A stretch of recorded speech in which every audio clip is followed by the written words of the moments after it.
My name is Bernice Richard, and I am 30 years old. At his grand retirement gala last night, my father tapped the microphone, looked out at 200 Texas oil executives, and pointed his bourbon glass right at my table.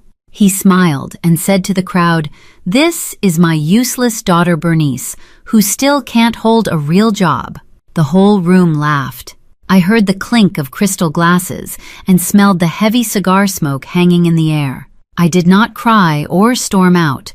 I just smiled and took a sip of my iced water. My other hand rested on a black leather folder beside my plate. Inside that folder were the finalized SEC filings I had signed at 8 that morning.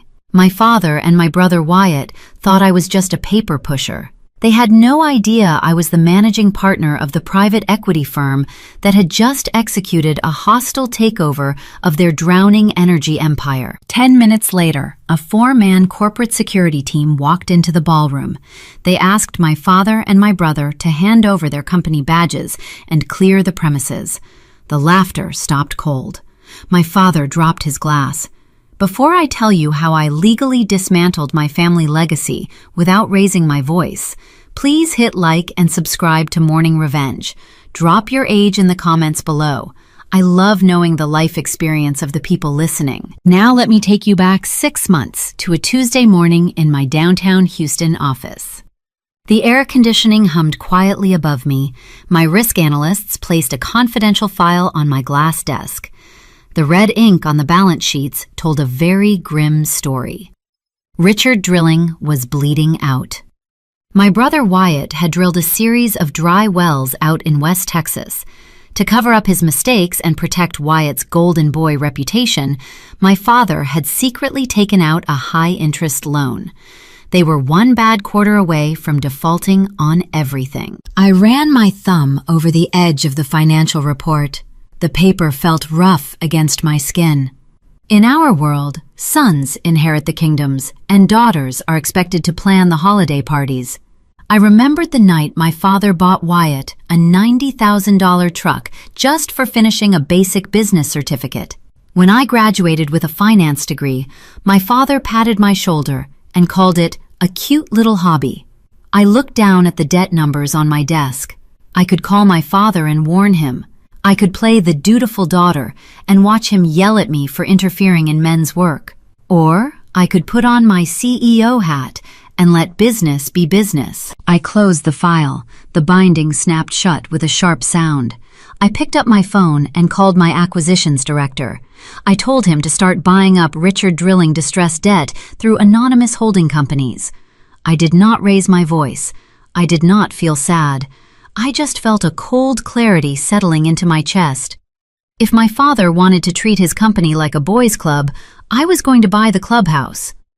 Wyatt was already planning his promotion to vice president, unaware that his own sister was quietly purchasing the ground he walked on. Standing by the floor-to-ceiling windows of my office, I watched the Houston skyline shimmer in the midday heat. The glass and steel towers held the real power of this city, but my father never saw it that way. Thomas Richard belonged to an older breed of Texas men.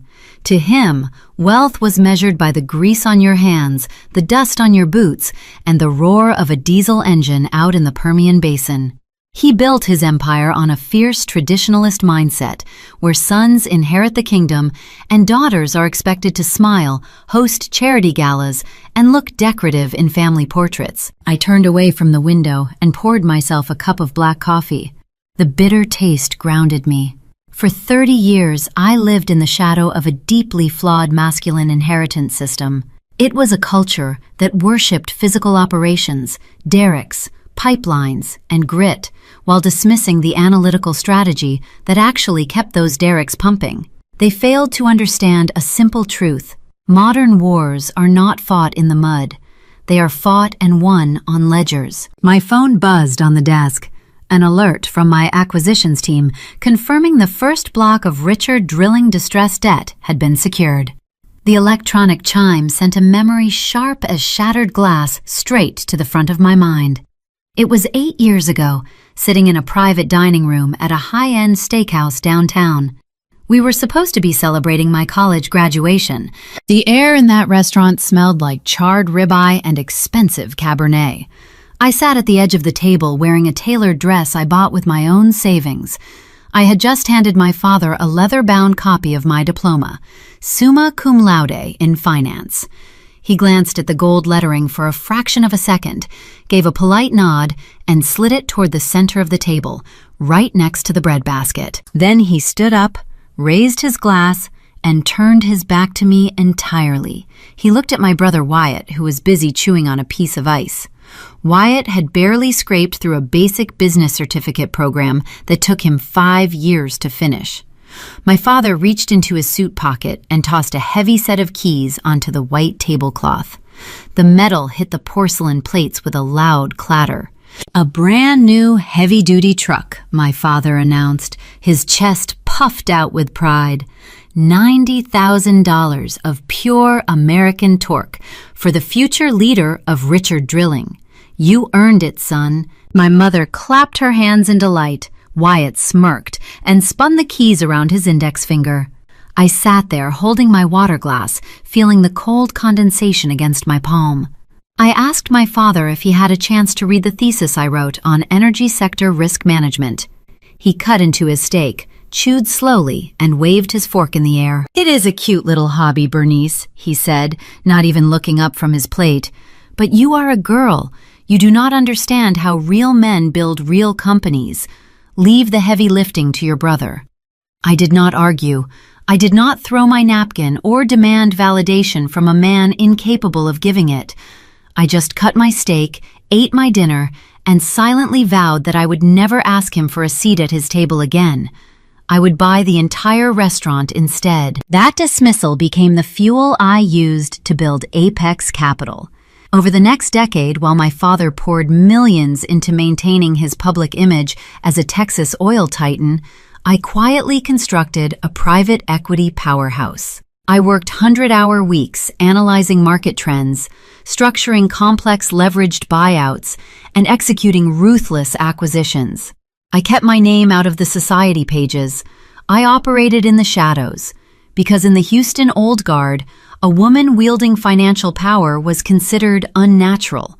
To them, I was just a paper pusher working an unreal office job. Meanwhile, the golden son was handed the keys to the kingdom. My father installed Wyatt as the vice president of operations, despite his glaring lack of competence. Wyatt strutted around the corporate headquarters in custom boots, pretending to be a visionary.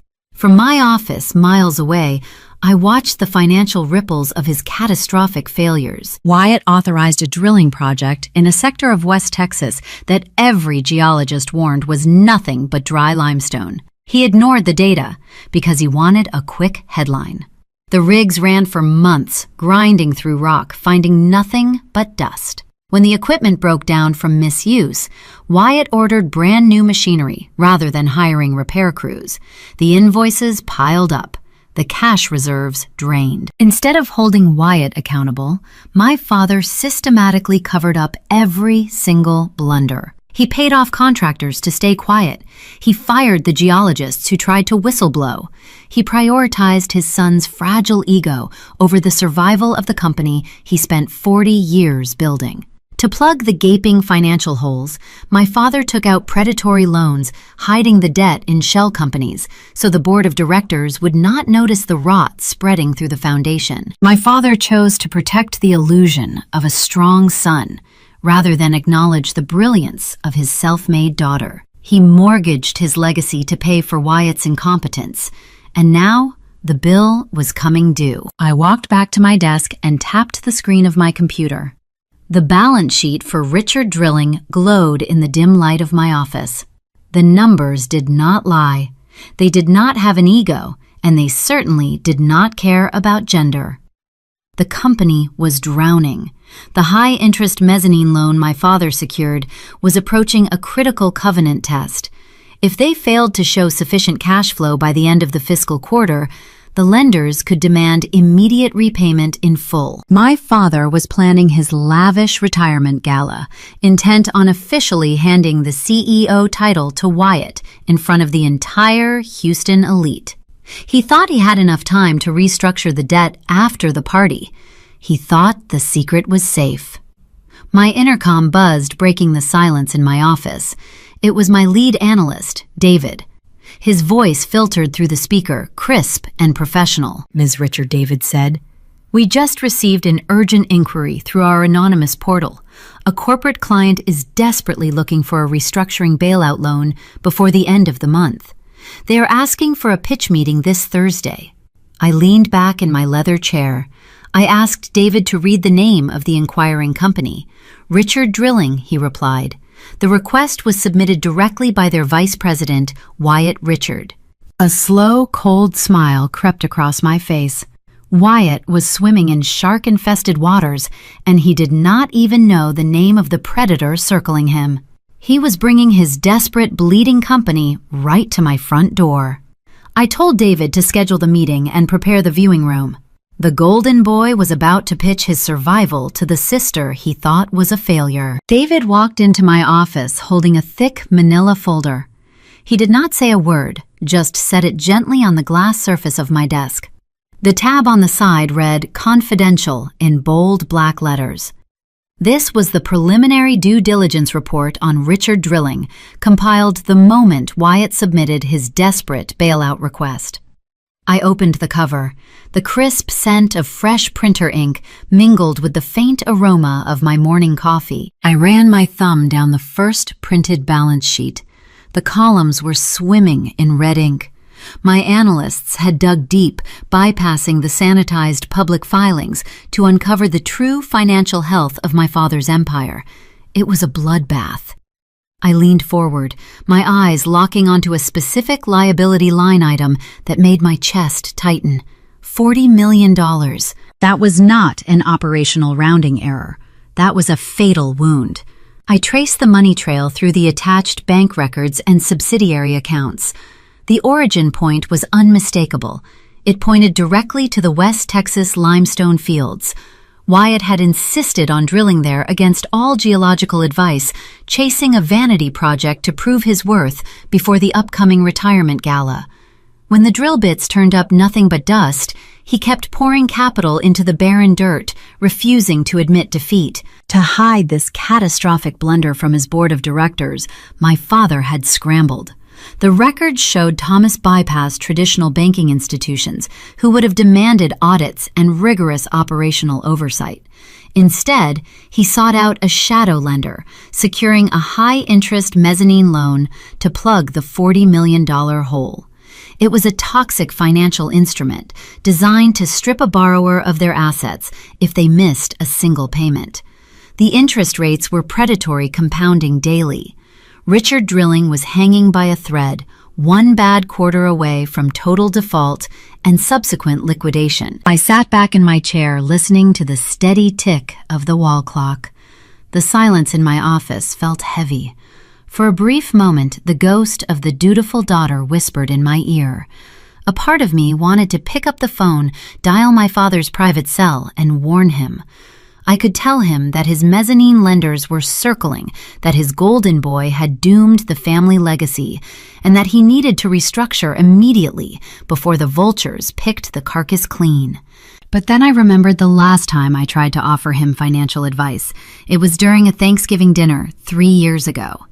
I had noticed a minor inefficiency in his supply chain and gently suggested a hedging strategy to protect his profit margins.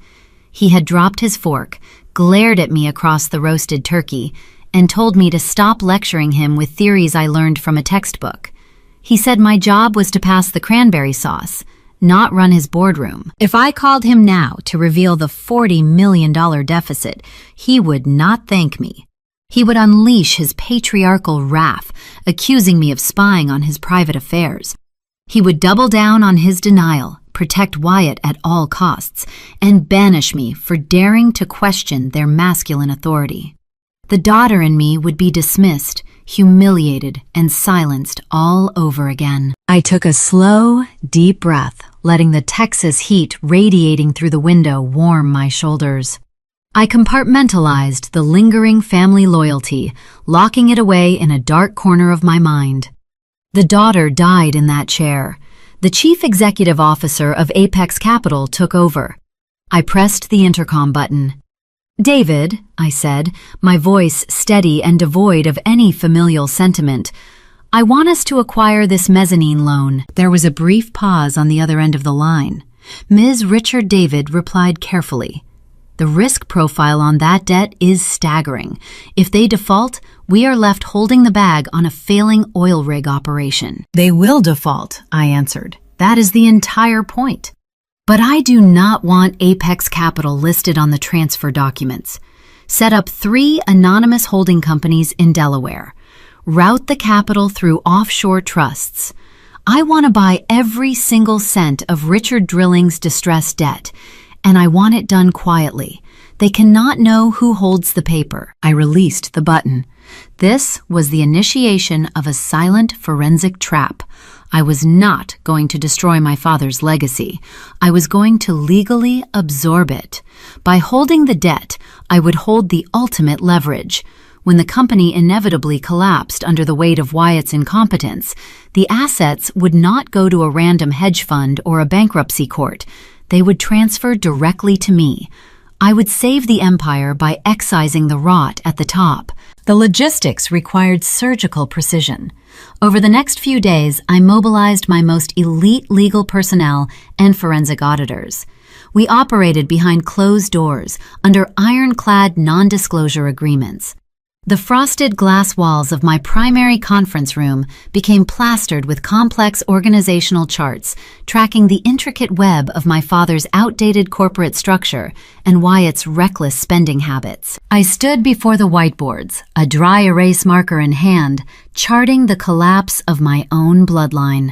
The sheer magnitude of their financial negligence was breathtaking.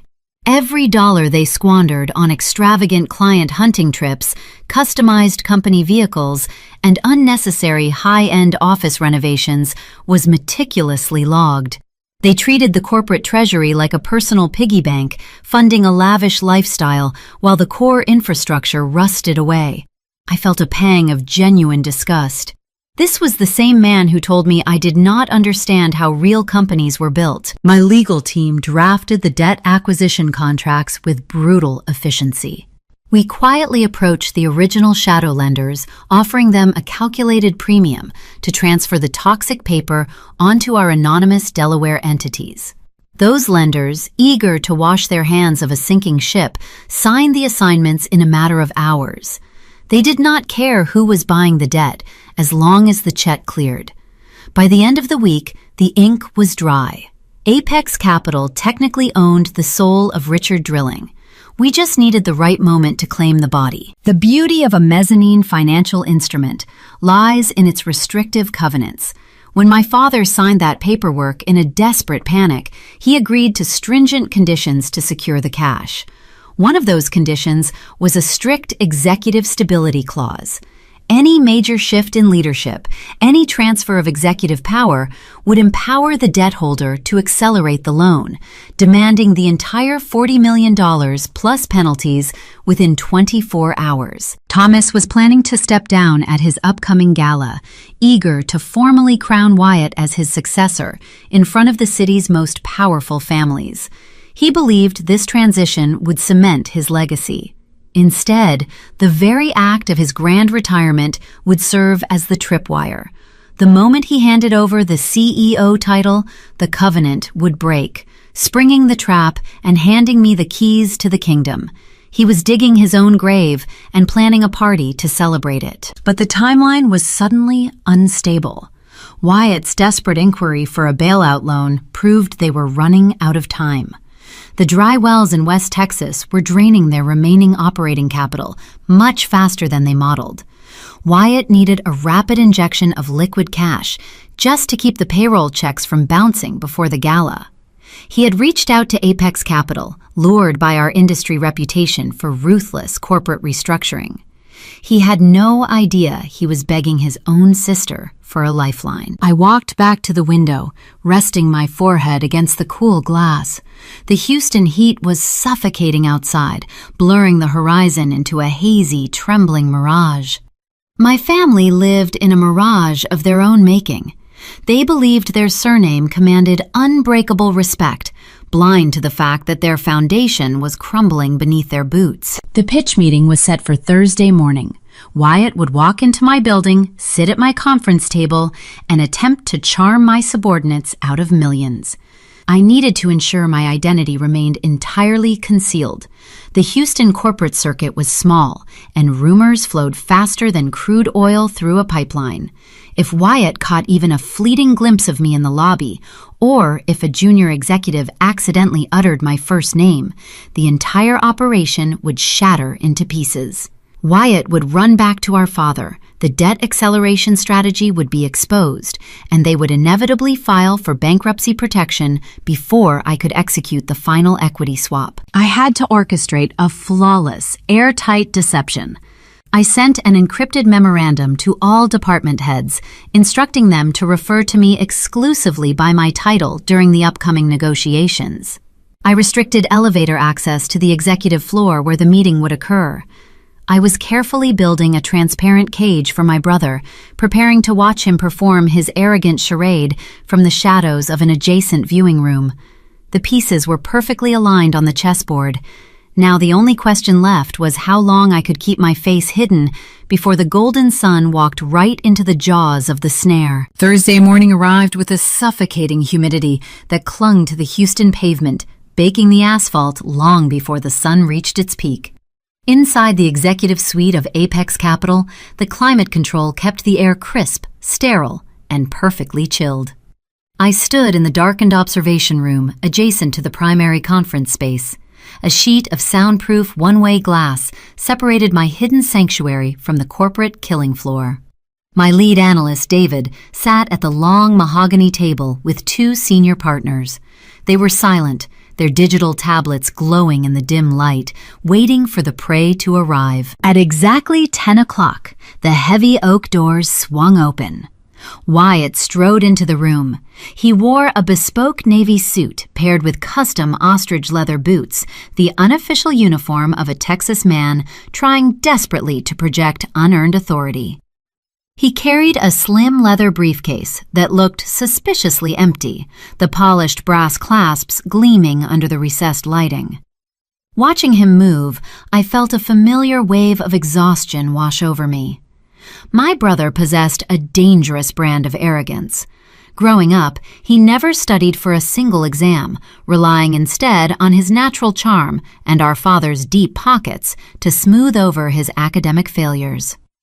That same reckless bravado was now supposed to save a sinking corporation. Wyatt took his seat at the head of the table, a position he assumed by default rather than merit. He did not open his briefcase. He did not pass out financial models, risk assessments, or restructuring projections. Instead, he leaned back, crossed one booted foot over his knee, and flashed a brilliant, hollow smile. He spent the first 10 minutes talking about our grandfather, the historic legacy of the Richard surname, and the unbreakable spirit of the Texas oil industry. He threw around buzzwords like synergy, downstream optimization, and lateral expansion, though anyone listening closely could tell he did not understand how to execute a single one of those concepts. Through the intercom speaker above my head, his voice sounded thin and strained, stripped of the booming acoustic support he usually enjoyed at our extravagant family dinners. David let him speak, his face a rigid mask of professional indifference. When Wyatt finally paused for a breath, David folded his hands on the polished wood. "Legacy is an excellent foundation, Mr. Richard," David said smoothly, his tone polite but firm. "But our underwriting department requires hard data. Your operating cash flow is running at a severe deficit. You are seeking a high-risk capital injection to plug a widening hole in your balance sheet. How do you plan to mitigate the operational bleed in your West Texas fields?" Wyatt shifted in his chair, the expensive leather creaking slightly. His charm faltered for a fraction of a second, a brief flash of panic crossing his eyes before he buried it. He waved his hand dismissively, as if swatting away a fly. "Those are just short-term market fluctuations," he insisted, his voice rising an octave. "Once we hit a new reservoir, those numbers will stabilize overnight. The Richard brand guarantees a return on investment. We just need a bridge loan to cross the gap. In the shadows, I glanced at the hidden camera lens positioned above the doorway, seeking to guide the interrogation. I typed a quick, encrypted message on my tablet. The screen on David's laptop pinged silently as the instruction arrived. Probe the executive advisory structure, I wrote. Ask about his sister. David cleared his throat, adjusting his reading glasses. We understand your father is stepping down imminently. David noted, steering the conversation exactly where I wanted it. Given the volatile nature of this leadership transition, our risk committee needs concrete assurance regarding your overarching financial strategy. Industry rumors suggest your sister possesses a rather formidable reputation in private equity and corporate restructuring. Is she consulting on this vital effort? Wyatt scoffed loudly. The sound echoed sharply through the intercom, jarring in the quiet room. He shook his head, offering a condescending chuckle to the men seated around the table. Bernice, he asked, his tone dripping with sheer disdain. She is a glorified accountant. She likes to sit in air-conditioned rooms and play with spreadsheets all day. She could not handle real Texas oil if it sprayed her right in the face. We do not need a woman telling us how to run a rig. I am the future of this company, and I make the financial decisions. In the dark observation room, I did not frown. I did not clench my fists or feel a surge of hot anger. I smiled. It was a cold, razor-sharp curve of my lips. My brother had just handed me the psychological justification I did not even know I needed. He was not merely incompetent, he was proudly ignorant. He despised the very intellect that could have saved his livelihood. His deeply ingrained patriarchal worldview blinded him to the reality of the modern corporate battlefield. I looked down at my tablet. My fingers hovered over the digital keyboard. I could have instructed David to reject the application right then and there, throwing Richard Drilling into immediate bankruptcy. But that would be too loud, too messy, and it would give my father time to fight the liquidation in a lengthy court battle. I needed a cleaner, undeniable execution. I needed them to hand me the keys willingly, binding themselves in their own legal ink. I typed a new, decisive directive. Approve the capital injection, I wrote, but embed a transition covenant deep into the fine print. Tie the debt acceleration clause directly to the chief executive officer title. The moment the current CEO steps down or transfers power, the entire sum becomes due within 24 hours. Give him enough rope to hang himself. I watched through the glass as David read the text. He did not blink or break character. He seamlessly pulled a pre-drafted term sheet from his leather portfolio, making a swift notation in the margin before sliding it across the mahogany surface toward Wyatt. Apex Capital is willing to extend the lifeline you require, David said, his voice level and reassuring. However, given the high-risk nature of your current deficit, we require this standardized emergency credit agreement. The terms are steep, but it provides the immediate liquidity you requested to keep your operations running through the transition. Wyatt did not even read the first paragraph. He saw the approval stamp, saw the staggering dollar amount that would temporarily save his skin, and reached for the expensive fountain pen resting in the center of the table. A seasoned executive would have brought a corporate attorney to review the document. A smart businessman would have scrutinized the covenants, questioning the severe financial penalties attached to executive turnover. Wyatt just wanted to look like a decisive leader.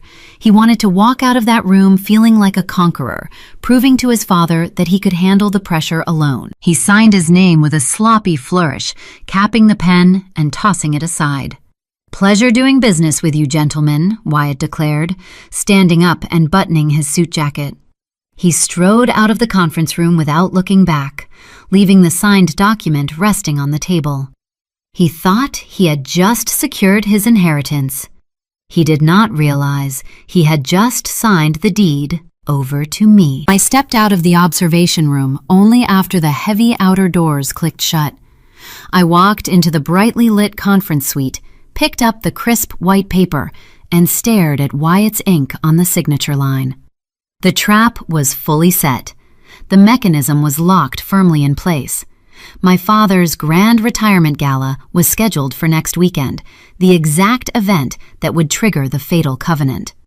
I handed the document back to David, instructing him to file it with the Federal Registry immediately. Just as the elevator doors closed behind my team, my personal cell phone buzzed in the pocket of my blazer. The caller ID flashed a name I rarely saw on my screen during business hours. It was Diane, my mother.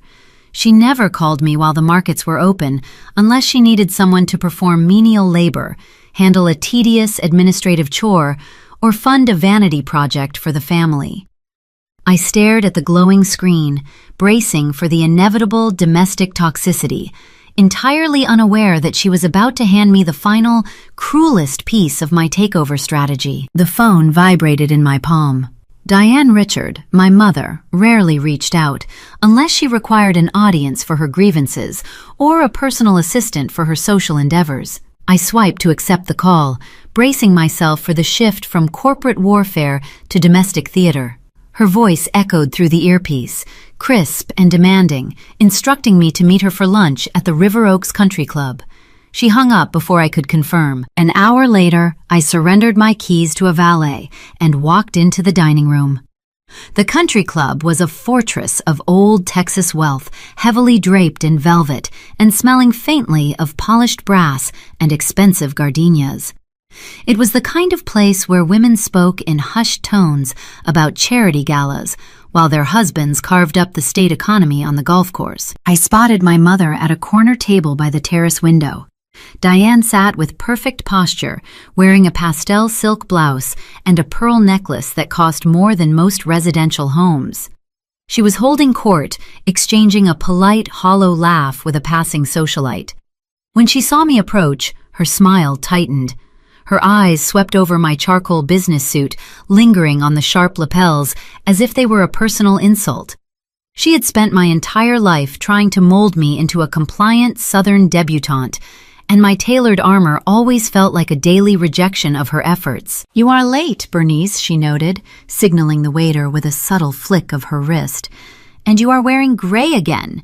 You look like you are heading to a funeral instead of a Tuesday lunch." I took my seat, ignoring the critique. I had just orchestrated a hostile debt acquisition that would dismantle our family empire, and my mother was concerned about my color palette. The waiter appeared instantly, placing a tall glass of iced tea in front of her and pouring me a black coffee. The condensation beaded on her crystal glass, catching the afternoon sunlight. Diane picked up her silver spoon and began to stir her tea. The ice cubes clinked rhythmically against the rim. The sound was sharp, rhythmic, and incredibly grating. She did not ask how I was doing. She did not inquire about my firm. In her mind, whatever I did in downtown Houston was merely a temporary distraction until I found a wealthy executive to marry. "Your father is under an immense amount of pressure." Diane began her tone shifting into a practiced, dramatic sigh. "The retirement gala is next weekend. This is not just a party, Bernice. This is the culmination of his entire life. Half the state legislature will be there, along with every major energy baron from here to Dallas. We have to project strength, prosperity, and unbroken legacy." She reached into her designer handbag and pulled out a thick, cream-colored envelope. She dropped it onto the pristine white tablecloth between us. It landed with a dull thud. I looked at the envelope, then back at her. "What is this, Mother?" "The invoices," she replied smoothly, taking a delicate sip of her tea. "I hired a new event planner and things got a bit out of hand. Your father wants a towering ice sculpture of an oil derrick for the main hall. He wants vintage champagne flowing from the moment the doors open until the valet brings the cars around. He even requested custom floral arrangements flown in from South America." I picked up the envelope and slid a manicured finger under the wax seal. I pulled out a stack of itemized bills. The numbers at the bottom of each page were staggering. $50,000 total. For frozen water, fermented grapes, and dying flowers. My brother had just driven the company $40 million into the red, relying on a predatory loan just to keep the lights on, and my parents were spending the equivalent of a standard yearly salary on a single evening of vanity. I set the papers down, keeping my expression perfectly neutral.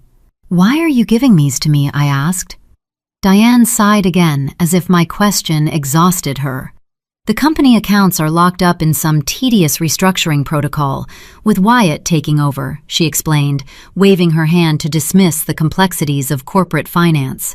"And your father cannot write a personal check right now. It would look bad for the optics." She leaned forward, her eyes narrowing slightly. The casual cruelty of her next sentence was breathtaking, delivered with the smooth efficiency of a woman who had spent decades reinforcing the patriarchal hierarchy of her own household. "Your father's reputation is everything in this town," Diane stated, her voice dropping to a low, intimate whisper. "Since you do not have a real career to contribute to the family legacy, you can at least make yourself useful by handling the party invoices. Consider it your gift to the man who gave you everything." I stared at her. The sheer magnitude of her blindness was almost poetic. She sat across from a woman managing billions of dollars in private equity, a woman who now technically held the deed to the very company her husband was bragging about, and she called me useless. She viewed my lack of a husband and my refusal to play the socialite game as a personal failure. She needed someone to fund the illusion of their wealth, and she assumed my little office job produced enough spare change to cover her frivolous deficit. I did not argue.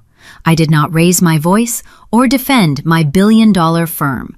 Doing so would only invite a tedious argument she was not equipped to understand. More importantly, arguing would tip my hand. The beauty of a forensic trap is that the prey never feels the steel jaws closing until it is too late.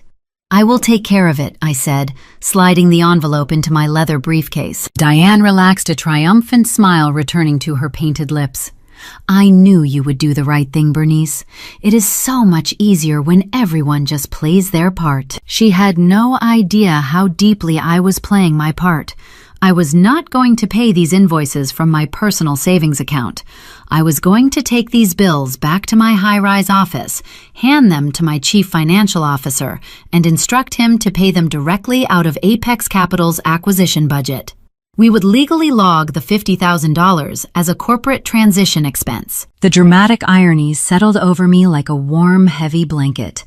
My father was going to stand on a stage next Saturday, boasting about his grit and his masculine triumph, while drinking vintage champagne funded entirely by the daughter he deemed a failure.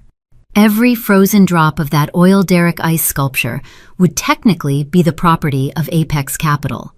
I was buying the celebration of his downfall, and he was going to toast his own execution. "Make sure the vendors are paid by Friday morning," Diane instructed, picking up her fork to slice a piece of grilled salmon. "The gala is this coming Saturday, the 18th. The ballroom doors open at 6, and your father begins his official farewell speech at 8 o'clock sharp. Wyatt takes the oath immediately after. Do not be late, and please try to wear something brighter. We need the family photos to look joyful." Saturday, the 18th, 8 o'clock sharp. My mother had just handed me the exact detonation time for the hostile takeover. The moment my father formally announced his resignation to the crowd, the executive stability covenant embedded in the mezzanine loan would shatter. The debt would accelerate instantly. I took a sip of my black coffee, relishing the bitter finish. "I will be there, Mother. I promise you. I would not miss this transition for the world." Diane nodded, satisfied with my submission. "Oh, one more thing," she added, casually dabbing the corner of her mouth with a linen napkin. "Try to avoid your Aunt Vivian at the reception. She is flying in from Dallas and has been asking an awful lot of questions about the company ledgers. You know how she gets. She loves to sniff around for a scandal. Just keep her distracted with the caterers." I set my cup down quietly. Aunt Vivian. My father's older sister was a notoriously sharp woman, a veteran of Houston society politics who survived by noticing the small discrepancies everyone else ignored. If Vivian was already asking questions about the ledgers, she was perilously close to uncovering the $40 million black hole Wyatt created. And if she pulled the right thread, she might trace the anonymous Delaware holding companies straight back to my desk before the ink on the trap was dry. The lunch concluded with polite, empty goodbyes. I walked out of the country club into the blinding Texas sun, the $50,000 invoice burning a hole in my briefcase. The deadline was crystallized. The trap was loaded, but the perimeter was suddenly compromised. I needed to ensure my brilliant, nosy aunt did not blow the whistle before Saturday night. Sunday afternoon arrived with a blistering heat that baked the sprawling, manicured lawns of my parents' estate. The Sunday barbecue was a long-standing Richard family tradition. It was never a relaxing meal. It was a mandatory theatrical performance designed to project wealth and unity. My mother orchestrated the caterers in the background while pretending it was just a casual backyard get-together. I stood on the shaded stone patio holding a glass of sparkling water. The smell of burning mesquite wood drifted through the heavy, humid air, mingling with the scent of expensive sunscreen. Aunt Vivian sat in a wrought iron chair a few yards away from the main gathering. She was my father's older sister, and the only person in our bloodline who possessed an ounce of genuine strategic vision. Decades ago, she married into a fiercely private old money Dallas dynasty. Surviving their ruthless high society politics had sharpened her instincts into a deadly weapon. She never missed a discrepancy. She survived by noticing the tiny fractures that everyone else ignored. She noticed when a powerful politician wore a cheaper watch than usual, indicating hidden financial trouble. She noticed when a wealthy wife stopped wearing her wedding ring before the divorce papers were ever leaked. And today, she was noticing the subtle cracks in my father's energy empire. Vivian stood up, smoothing the front of her crisp linen trousers. She walked purposefully toward the massive custom outdoor grill where my father stood holding court. Thomas Richard wore a tailored polo shirt and wielded a pair of heavy silver tongs, like a king holding a scepter. He was surrounded by two minor executives who laughed entirely too loud at his mediocre jokes. Wyatt was nowhere to be found. My brother was likely nursing a hangover inside the air-conditioned house, avoiding any actual effort. I moved closer to the edge of the patio, letting the shadow of a large oak tree conceal my position. I wanted to hear the exchange. Vivian dismissed the sycophantic executives with a polite but chilling smile. They scattered immediately, recognizing a predator higher on the food chain. Vivian did not waste time with pleasantries. She leaned against the brick counter of the outdoor kitchen. "I did a bit of light reading this week, Thomas," she said smoothly, keeping her voice low so the surrounding guests could not eavesdrop. "I like to keep an eye on the county registry filings. It helps me gauge the local market trends." My father flipped a thick ribeye steak, sending a burst of sizzling fat into the air. "Good for you, Viv," he replied, not looking away from the meat. He sounded bored by her intellect. Vivian took a slow sip of her iced tea. "I saw a rather interesting lien filed against Richard Drilling," she continued. "A very heavy piece of paper, held by a firm called Apex Capital." My heart beat one slow, steady strike against my ribs. She had found it. The anonymous Delaware holding companies were layered deep, but the overarching corporate umbrella for the bridge loan had to be legally registered under Apex Capital to enforce the upcoming Executive Stability Covenant. My aunt had dug through tedious public records and spotted the dorsal fin breaking the surface of the water. "You are swimming with sharks." Thomas Vivian warned, dropping the polite facade. Her voice carried a sharp, genuine urgency. "I know the reputation of that specific private equity firm. Apex does not restructure struggling family businesses. They liquidate them. They strip the assets, sell the copper wiring out of the walls, and leave the bones to rot. You need to untangle yourself from them immediately, before next weekend." My father laughed. It was a rich, booming sound, full of unearned patriarchal confidence. He condescendingly patted his older sister on the shoulder with his free hand, treating her like a paranoid child who did not understand the ways of the world. "Relax, Viv," he said, waving the silver tongs in her face. "Wyatt handled all of the paperwork on that deal. The boy is a natural leader. He secured a vital cash injection to bridge our operational gap until we strike a new reservoir next month. Those Wall Street suits work for us now. We hold all the leverage." Vivian stared at her brother. She looked at his smug expression, the grilling tools in his hand, and the complete delusion radiating from his posture.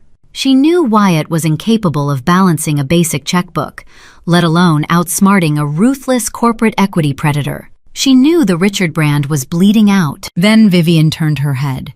Her dark eyes scanned the patio, cutting through the shadows until they locked directly onto mine. I did not look away. I did not break a sweat, nervously adjust my posture, or widen my eyes in fear.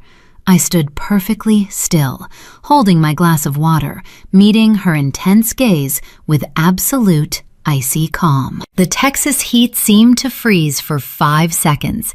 Vivian studied my demeanor. She knew my background. She knew I managed billions of dollars in the financial sector, while the rest of the family treated me like an irrelevant accessory. She knew my father constantly undermined my brilliance in favor of a reckless son. And in that silent, profound exchange across the manicured lawn, the gears in her brilliant mind locked into place. She connected the public lean to the anonymous corporate predator. She connected the ruthless reputation of Apex Capital to the cold, disciplined niece standing quietly on the patio. A terrifying realization dawned on her face. The corners of her mouth tightened. She saw the trap.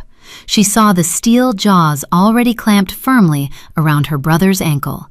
She realized the Wall Street suit holding the execution order was eating potato salad at his barbecue. Vivian had a choice to make in that exact moment. She could scream. She could warn Thomas that his own daughter was the architect of his demise. She could blow my cover and drag the entire family into a chaotic screaming match on the lawn, ruining months of careful forensic planning. Instead, she took a slow, deliberate sip of her drink. She lowered the glass and offered me a barely perceptible nod. It was a gesture of profound, silent respect. My aunt decided right then and there to sit back and watch the patriarchal empire fall. She knew Thomas brought this upon himself by blindly indulging his incompetent son while discarding his capable daughter. Vivian turned back to my father. Her face was a perfect mask of pleasant indifference. "You are right, Thomas," she said lightly, her tone dripping with hidden irony that went completely over his head. "I am sure Wyatt knows exactly what he is doing." She walked away from the grill, leaving my father to his cooking. The perimeter was secure once again, but the encounter left a lingering electrical charge in the humid air. Having a silent ally in the enemy camp made the impending collision feel even more tangible. The days blurred together after that barbecue. The countdown to Saturday night accelerated. The custom floral arrangements arrived at the country club. The catering vans began loading their equipment. My mother called me constantly to confirm trivial details about the ballroom seating chart, treating me like an unpaid intern. Every single demeaning demand only deepened my cold resolve to burn their illusions to the ground. But the real test was not the party itself. The true execution required flawless timing on the morning of the gala. The debt acceleration covenant was tied to the exact hour my father filed his official retirement paperwork with the State Commerce Board. If my legal team missed the filing window by even a few minutes, Wyatt could theoretically transfer the remaining liquid assets and tie up the hostile takeover in a lengthy court injunction. Friday night descended over the Houston skyline like a heavy velvet shroud. I sat in my darkened office drafting the final executive termination letters.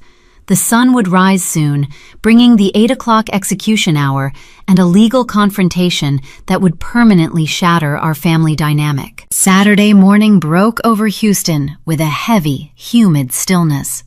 The rising sun painted the glass skyscrapers in shades of pale orange and muted gold. While the rest of the city slept off the exhaustion of the work week, the executive floor of Apex Capital was wide awake. The climate control system hummed a low, steady rhythm against the Texas heat already building outside the tinted windows. I walked into the primary boardroom at 7:45. The space was a fortress of soundproof glass and polished mahogany. My elite legal team was already assembled, sitting in high-backed leather chairs. No one spoke a word. The air in the room felt thick, charged with the undeniable weight of a corporate execution. David sat to my right, his eyes locked onto a glowing laptop screen. A senior paralegal stood nearby, holding a thick stack of documents printed on premium bond paper. I took my seat at the head of the table. The surface of the wood was cool beneath my fingertips. This was the moment I had spent a decade preparing for. I poured a glass of iced water from the silver pitcher in front of me. The ice cracked sharply, a loud snap in the quiet room. My father always cared about optics more than operations. He wanted his grand retirement gala to be a flawless victory lap. To ensure the transition of power appeared seamless to the politicians and energy barons attending tonight, Thomas required all succession paperwork to be formalized in advance. He submitted his official resignation and the transfer of executive authority to the State Commerce Registry late Friday afternoon.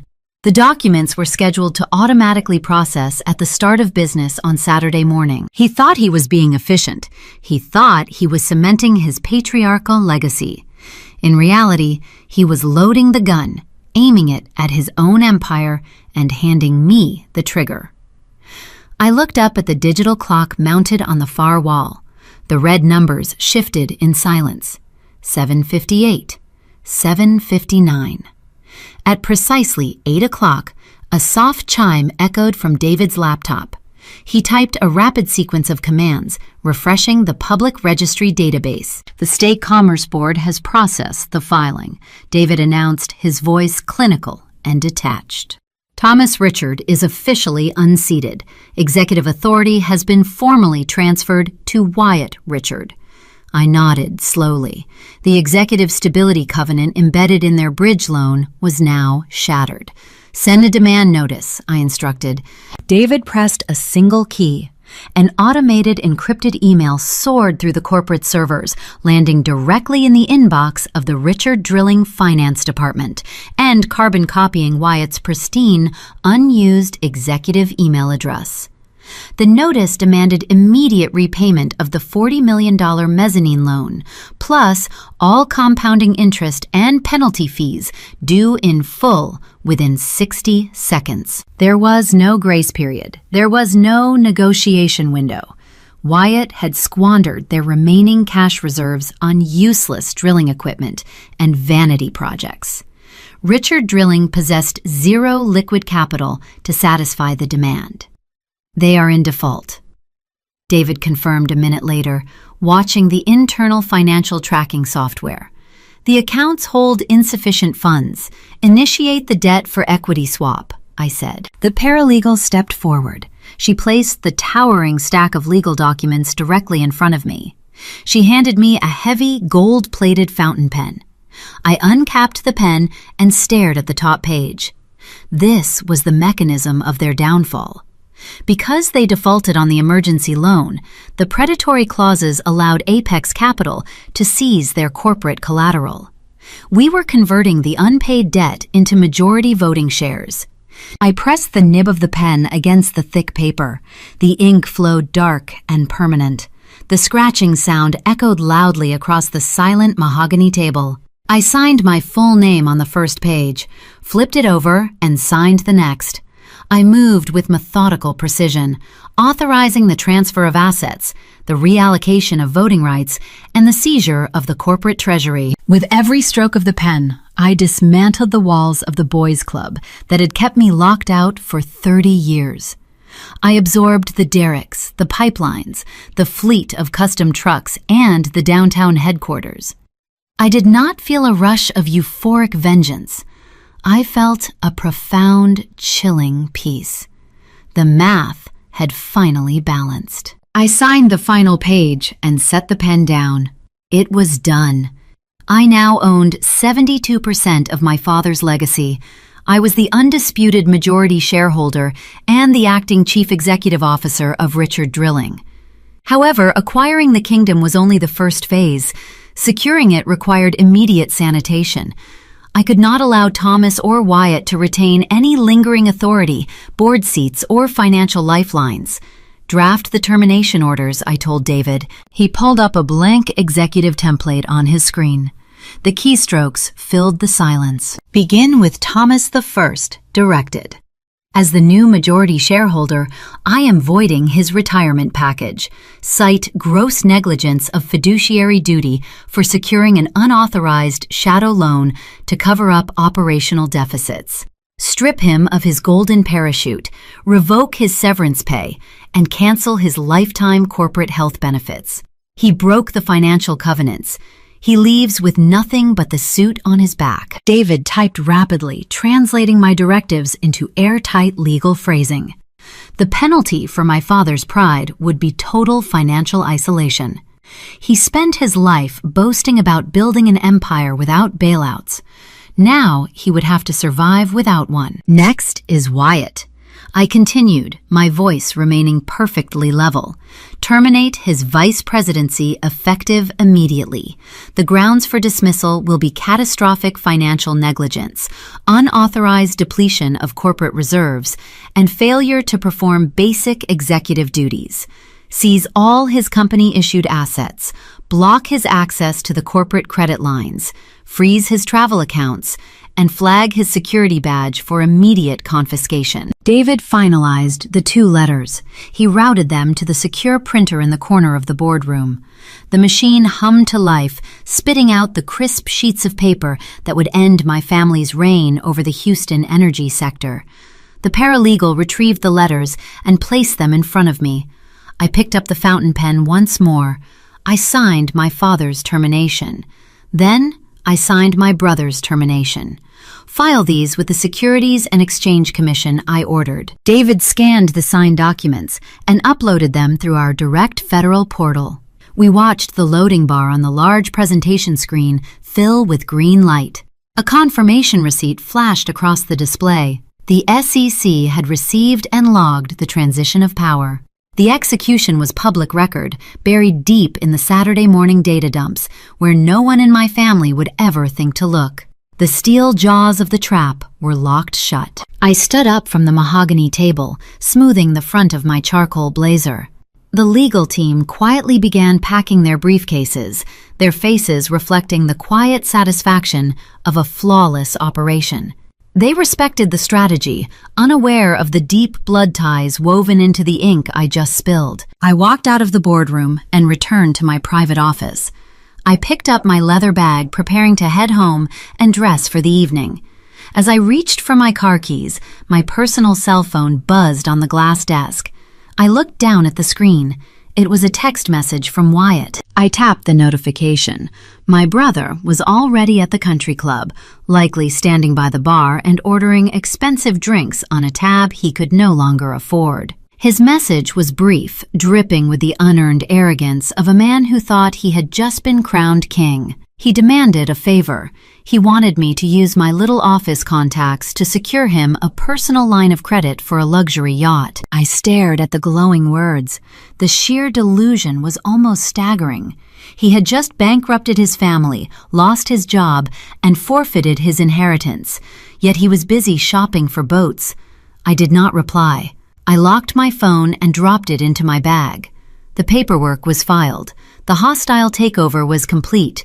Now I simply had to attend a party. The reception hall of the Houston Petroleum Club buzzed with the practiced hum of elite networking. I stepped through the grand archway, my heels sinking slightly into the plush crimson carpet. The scent of roasted tenderloin and expensive floral arrangements permeated the chilled air. Vaulted ceilings stretched high above, adorned with crystal chandeliers that cast fractured light across the faces of the most powerful energy barons in Texas. This was a sanctuary, built on deep oil wells and inherited privilege. I navigated the crowded room with deliberate grace.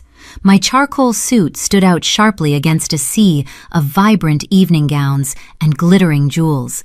I did not belong to their social theater, and tonight I did not care.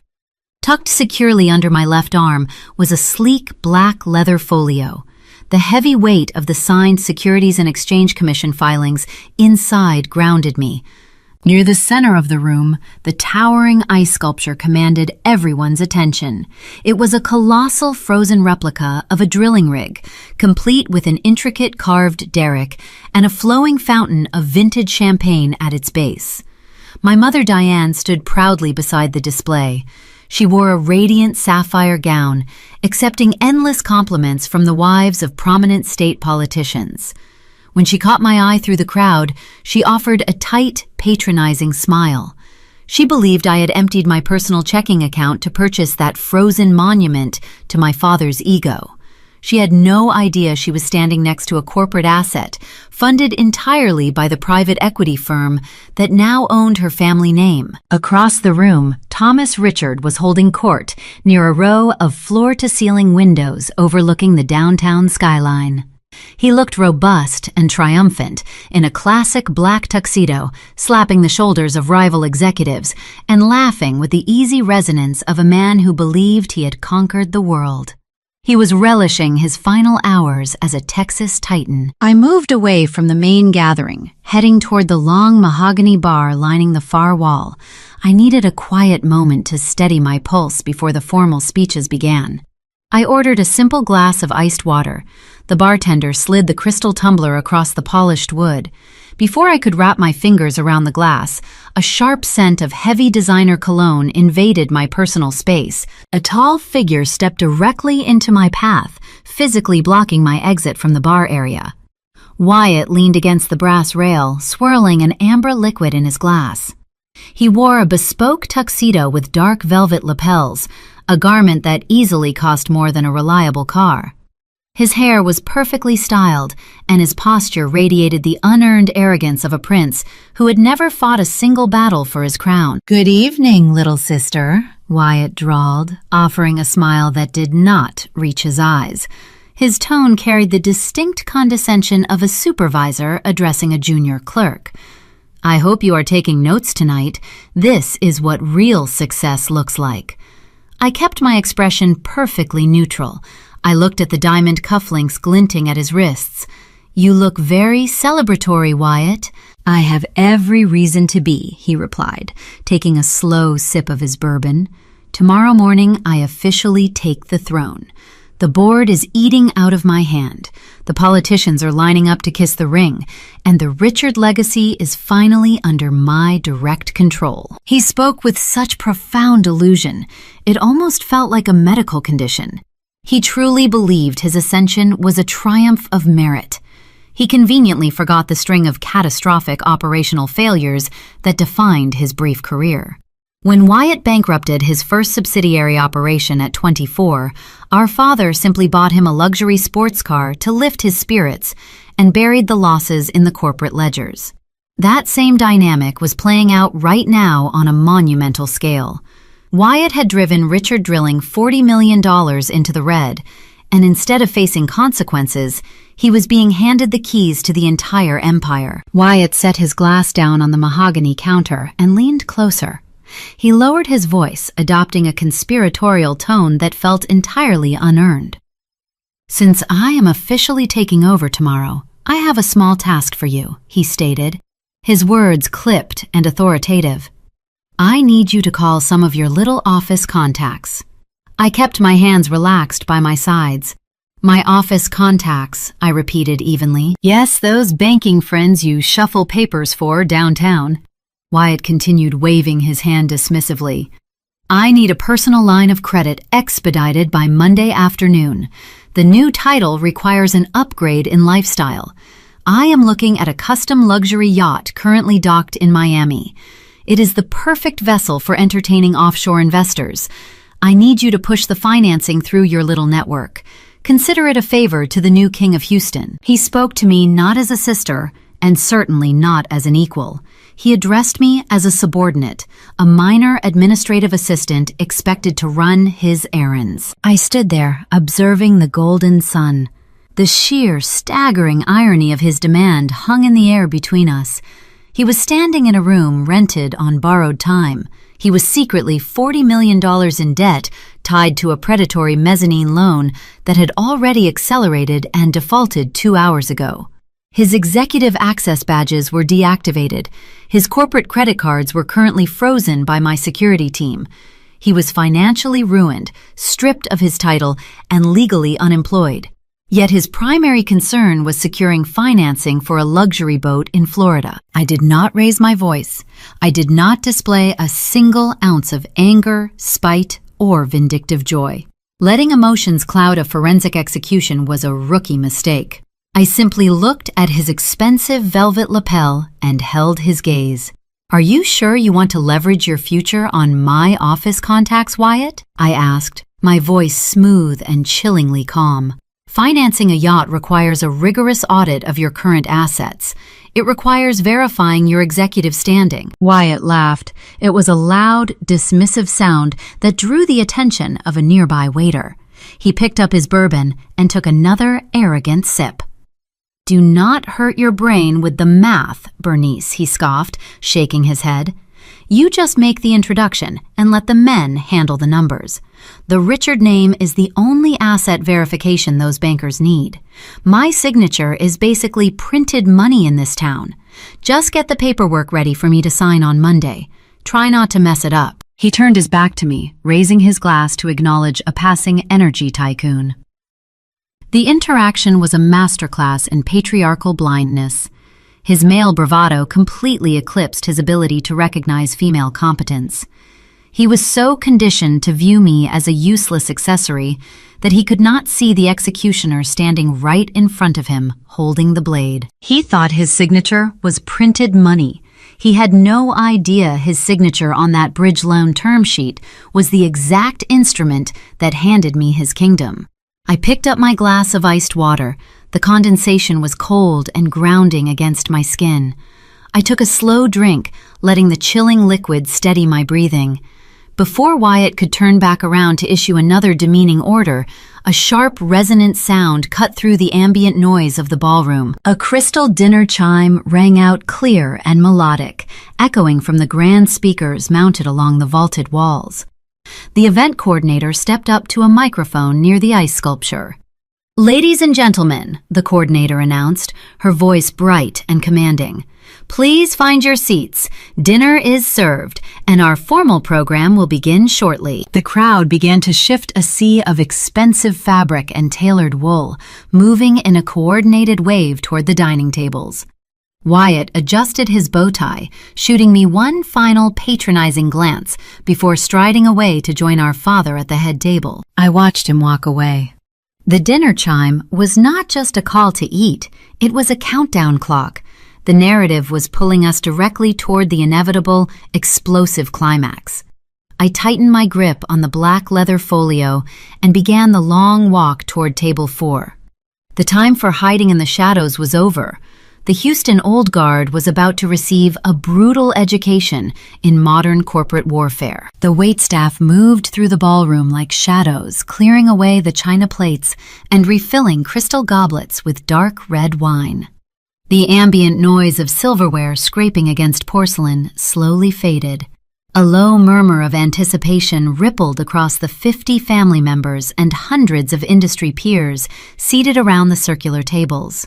The focal point of the evening had arrived. The spotlight shifted, illuminating the mahogany podium standing at the center of the grand stage. Thomas Richard stood up from the head table. The room erupted into applause before his boots even touched the wooden steps. He walked toward the microphone with the heavy, measured stride of a conqueror. He wore his tailored tuxedo like armor, projecting an image of unbroken strength. He gripped the edges of the podium, leaning forward, soaking in the adulation. The clapping swelled, echoing off the vaulted ceilings. He let them cheer for a long time, feeding his ego with every second of their reverence. When he finally raised his hand, the ballroom fell silent.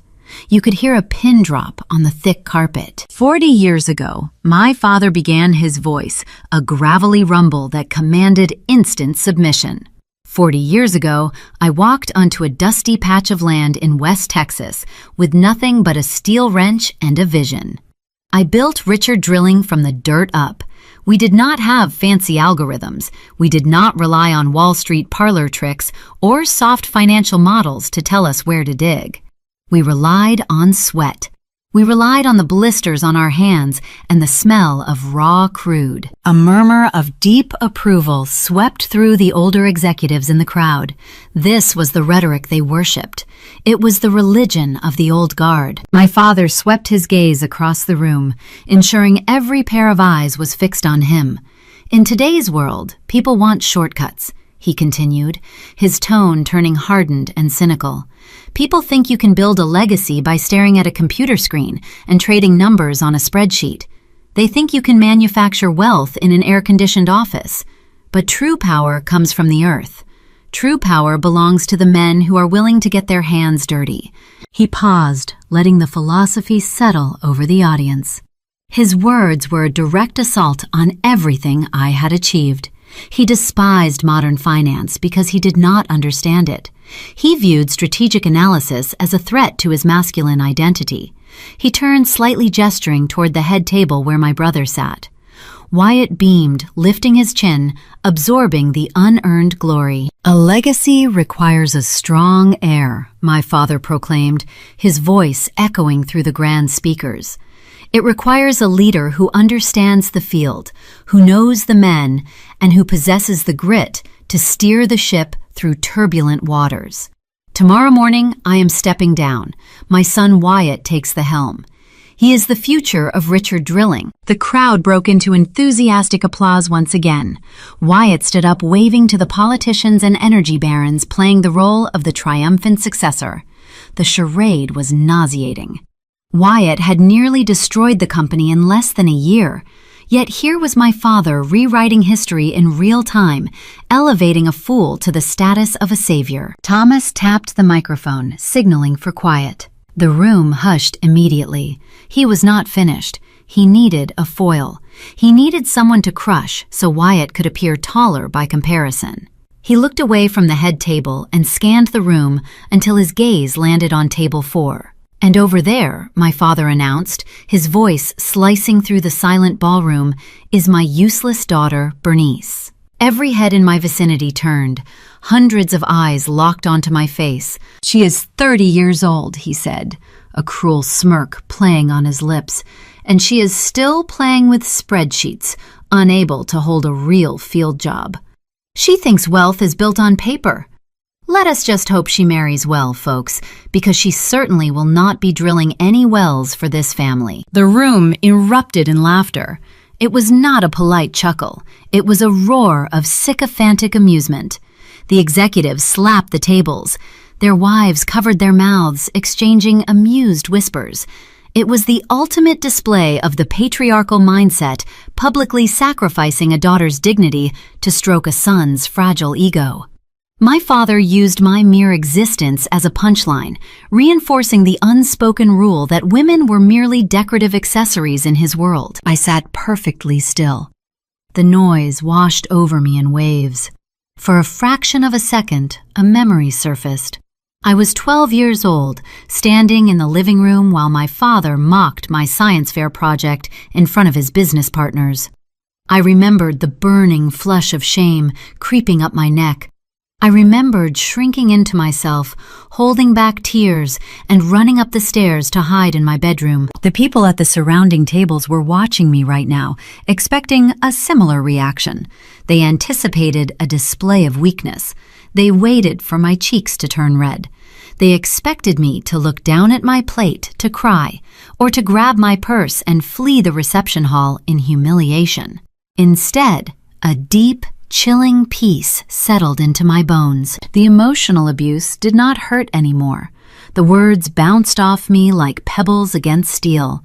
The insults held no power because I held the ultimate truth. The man standing on that stage, mocking my intelligence, was financially ruined.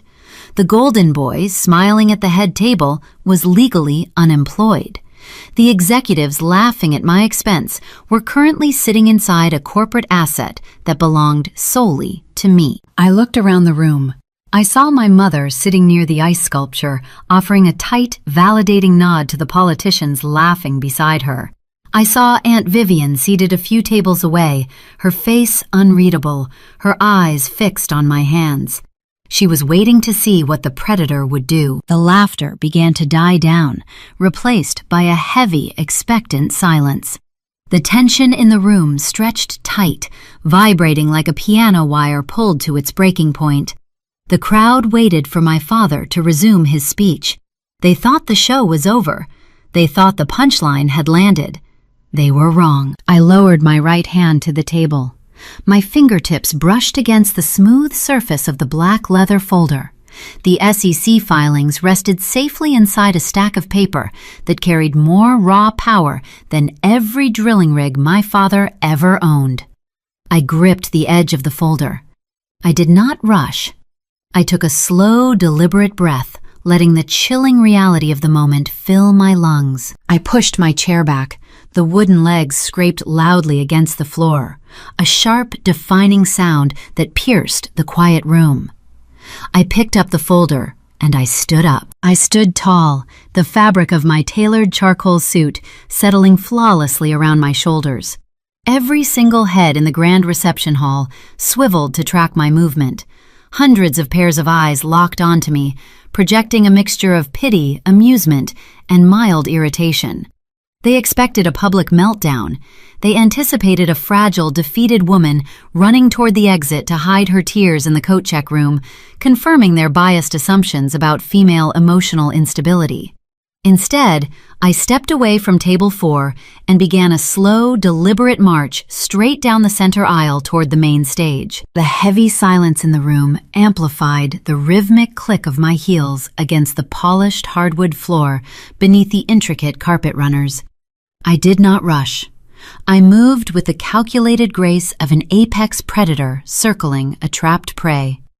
I kept my gaze fixed dead ahead, refusing to acknowledge the patronizing whispers drifting from the surrounding tables. I passed the towering ice sculpture of the drilling rig, feeling the sudden chill radiating from the frozen blocks. My mother gripped the edge of a cocktail table nearby. Her painted smile faltered, replaced by a look of sheer, unadulterated panic. She opened her mouth to whisper a reprimand, intending to order me back to my seat, but the cold, hollow emptiness in my eyes stopped the words in her throat. She recognized a fundamental shift in my demeanor, even if she did not yet understand the cause. I glanced toward the head table as I continued my approach. Wyatt leaned back in his chair, swirling the amber liquid in his crystal glass. He wore a smug, arrogant grin, clearly enjoying the spectacle of my impending breakdown. He thought my march to the stage was an act of desperate, futile rebellion.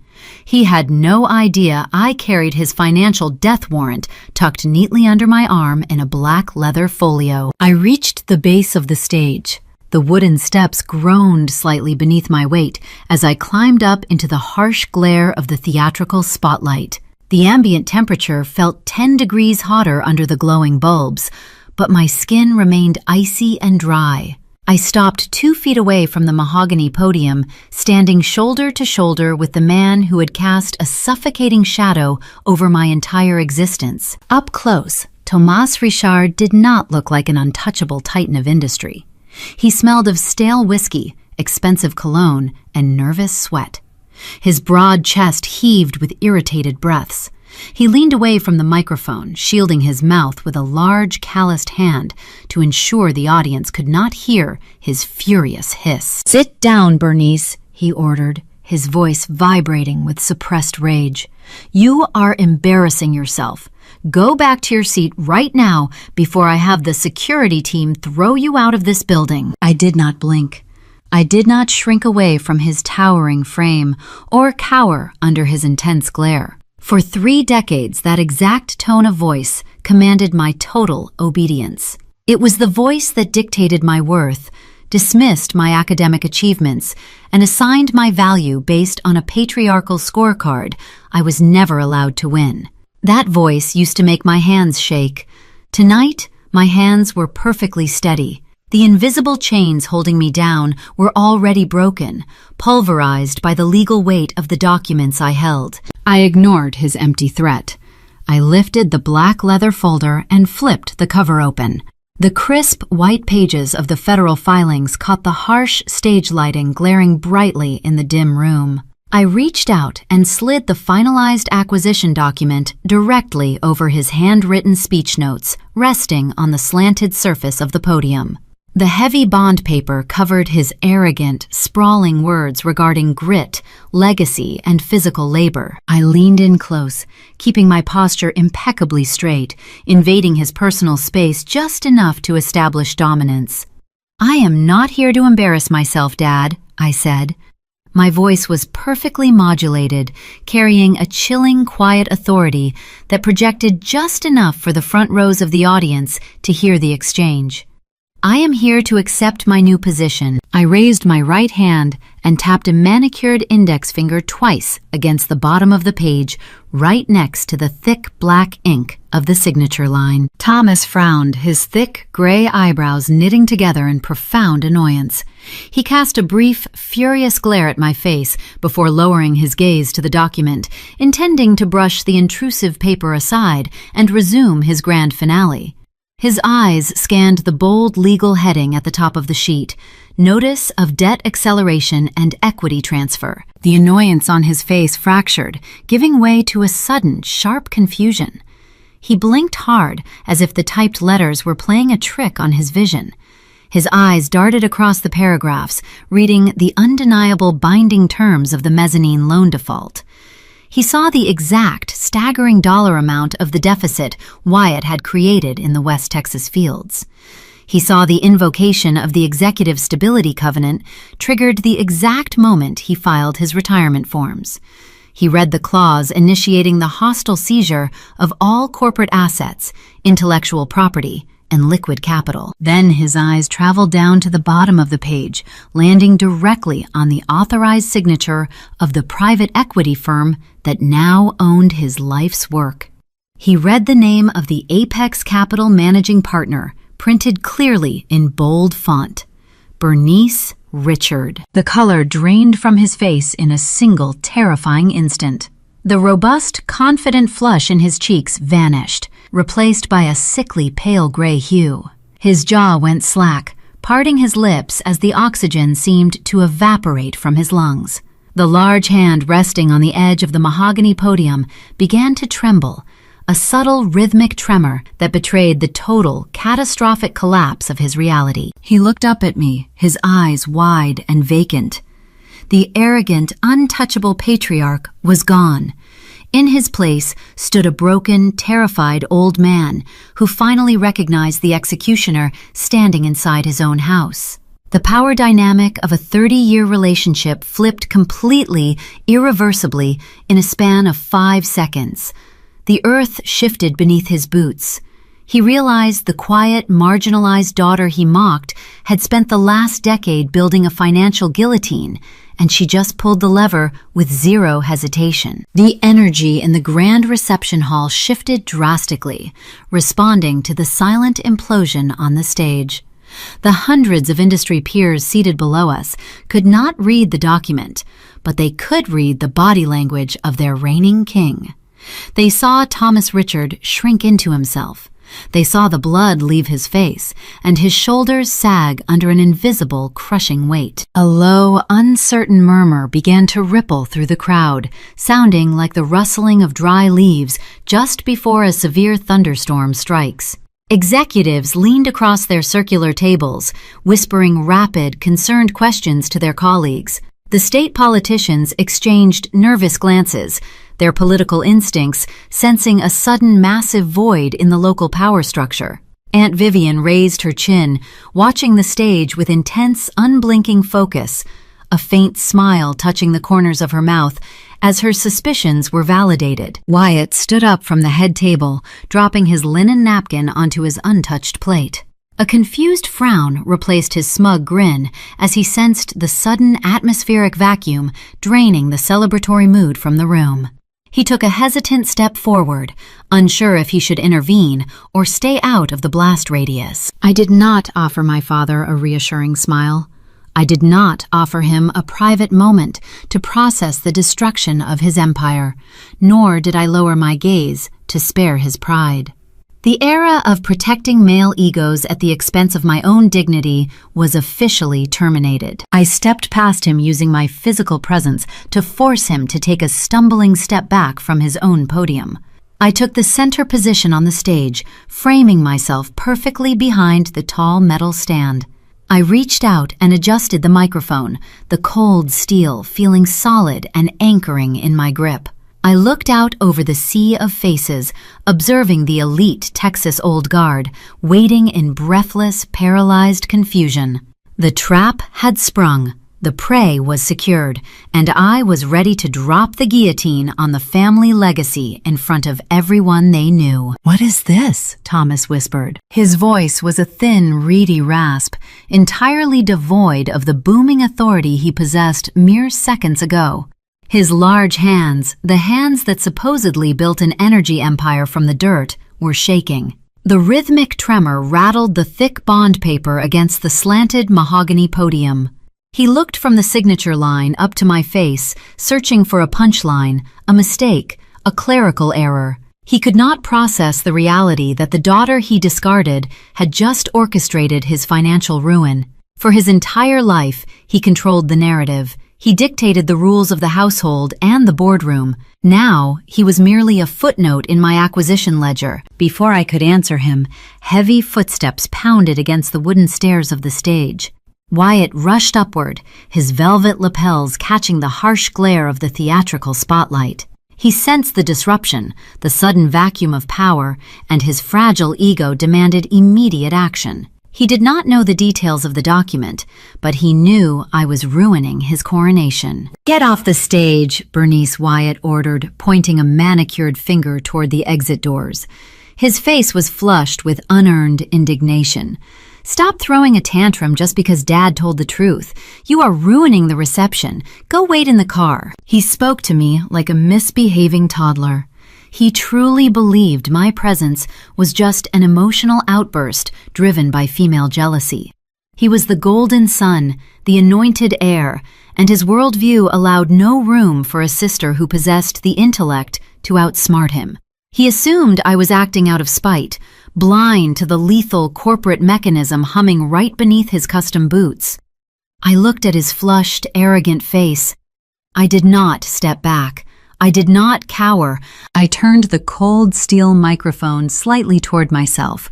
I leaned in, ensuring my lips were the perfect distance from the mesh screen so my voice would carry crisp and clear across the silent ballroom.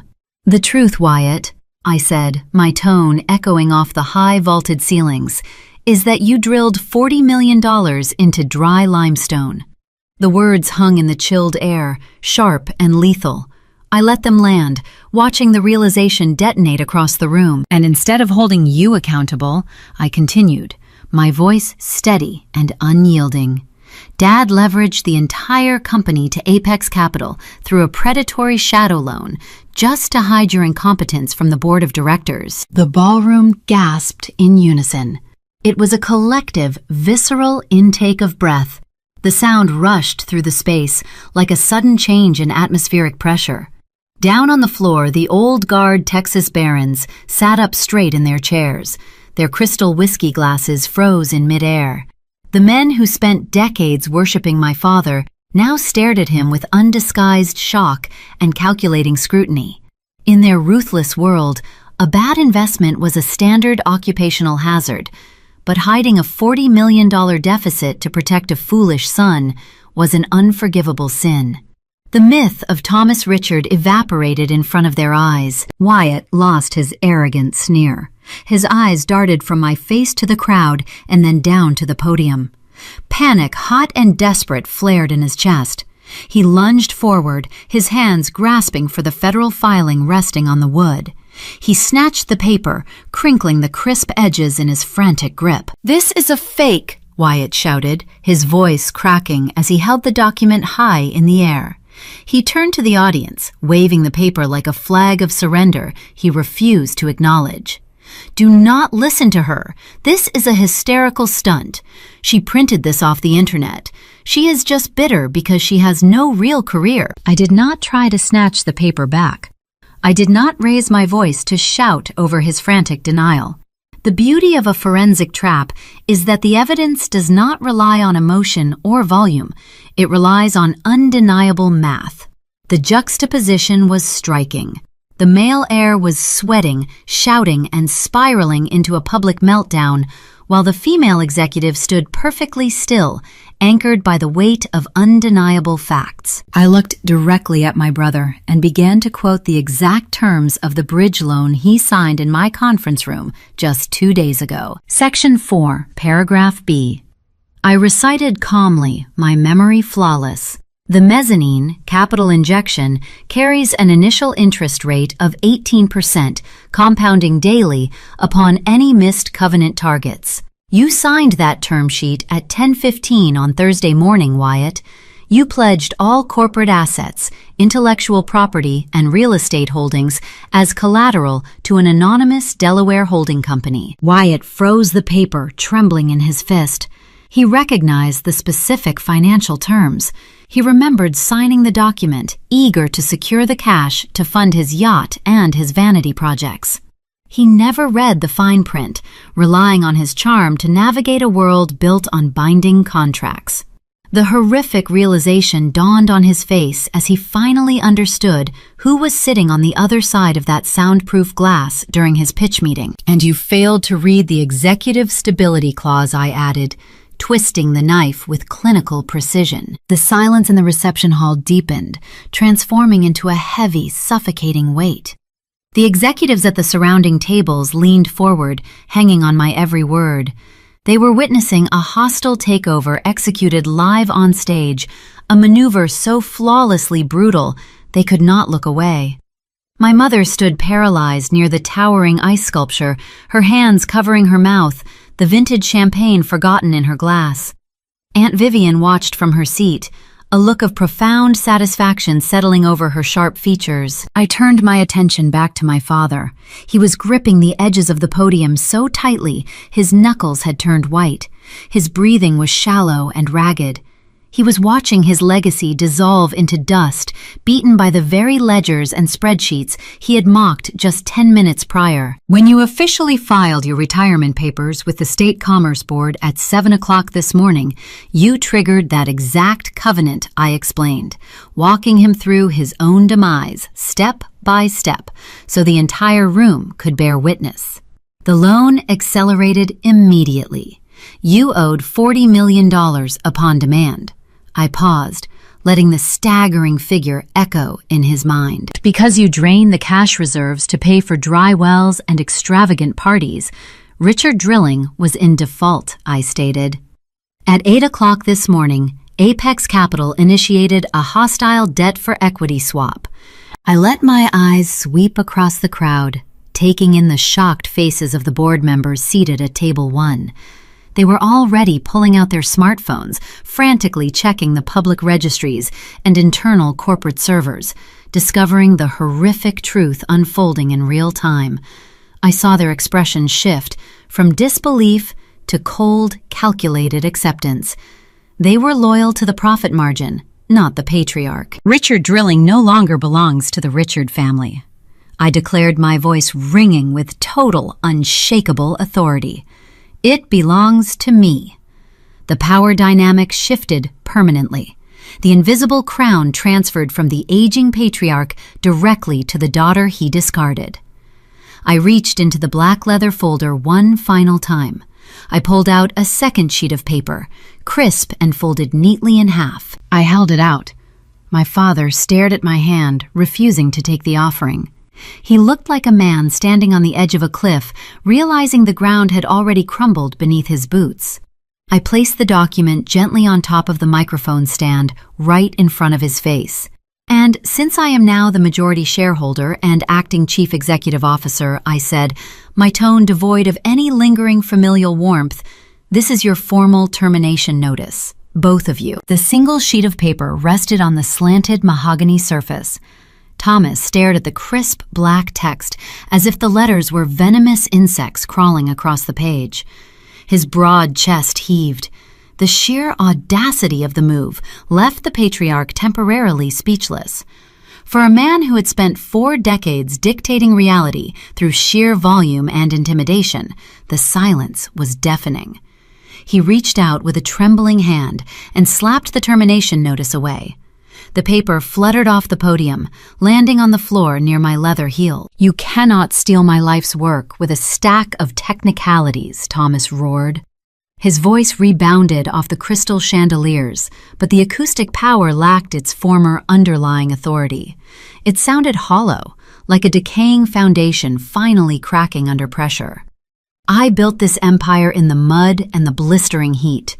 You do not own Richard Drilling just because you manipulated some fine print in an air-conditioned office. He turned his attention away from me, dismissing my authority, just as he had done my entire life. He believed his salvation lay in the brotherhood of the old guard. He looked down at Table 1, the prime seating location reserved exclusively for his loyal board of directors. These were the men who attended our family barbecues, the men who patted my head when I was a little girl, the men who laughed at my father's crude jokes because he controlled their dividend checks. Fix this, Thomas demanded, pointing a rigid finger at the group of wealthy executives. Call the corporate attorneys, get a federal judge on the phone, and file an injunction. She is trying to orchestrate a fraudulent takeover. I want her removed from the premises. I shifted my gaze to Table 1. The tension in the room morphed into a suffocating, heavy dread. A decade ago, these men would have blindly obeyed his command. They worshipped the illusion of his invincibility. But the corporate landscape had shifted beneath their expensive leather shoes, and they were businessmen above all else. An older executive named John Caldwell sat at the head of the table. Caldwell had known me since I was 7 years old. He used to bring Wyatt expensive baseball gloves while handing me promotional company pens. Now, Caldwell refused to make eye contact with my father. He stared intensely at the screen of his smartphone, his thumb swiping slowly across the digital display. Thomas leaned over the edge of the stage. "Did you hear me, John?" He barked, the desperation bleeding through his hardened facade. "Invalidate this circus." Caldwell slowly lowered his phone. He looked up, not at Thomas, but at me. I saw the grim calculation in his eyes. He had received the encrypted data packet from Apex Capital over an hour ago, right as the cocktail reception began. He had spent the last 60 minutes reviewing the hostile debt acquisition, the covenant breach, and the finalized equity swap. The other board members were doing the exact same thing in the shadows of the banquet hall. They verified the math. The numbers were airtight. There was no legal loophole to exploit, no judicial injunction that could reverse a defaulted shadow loan.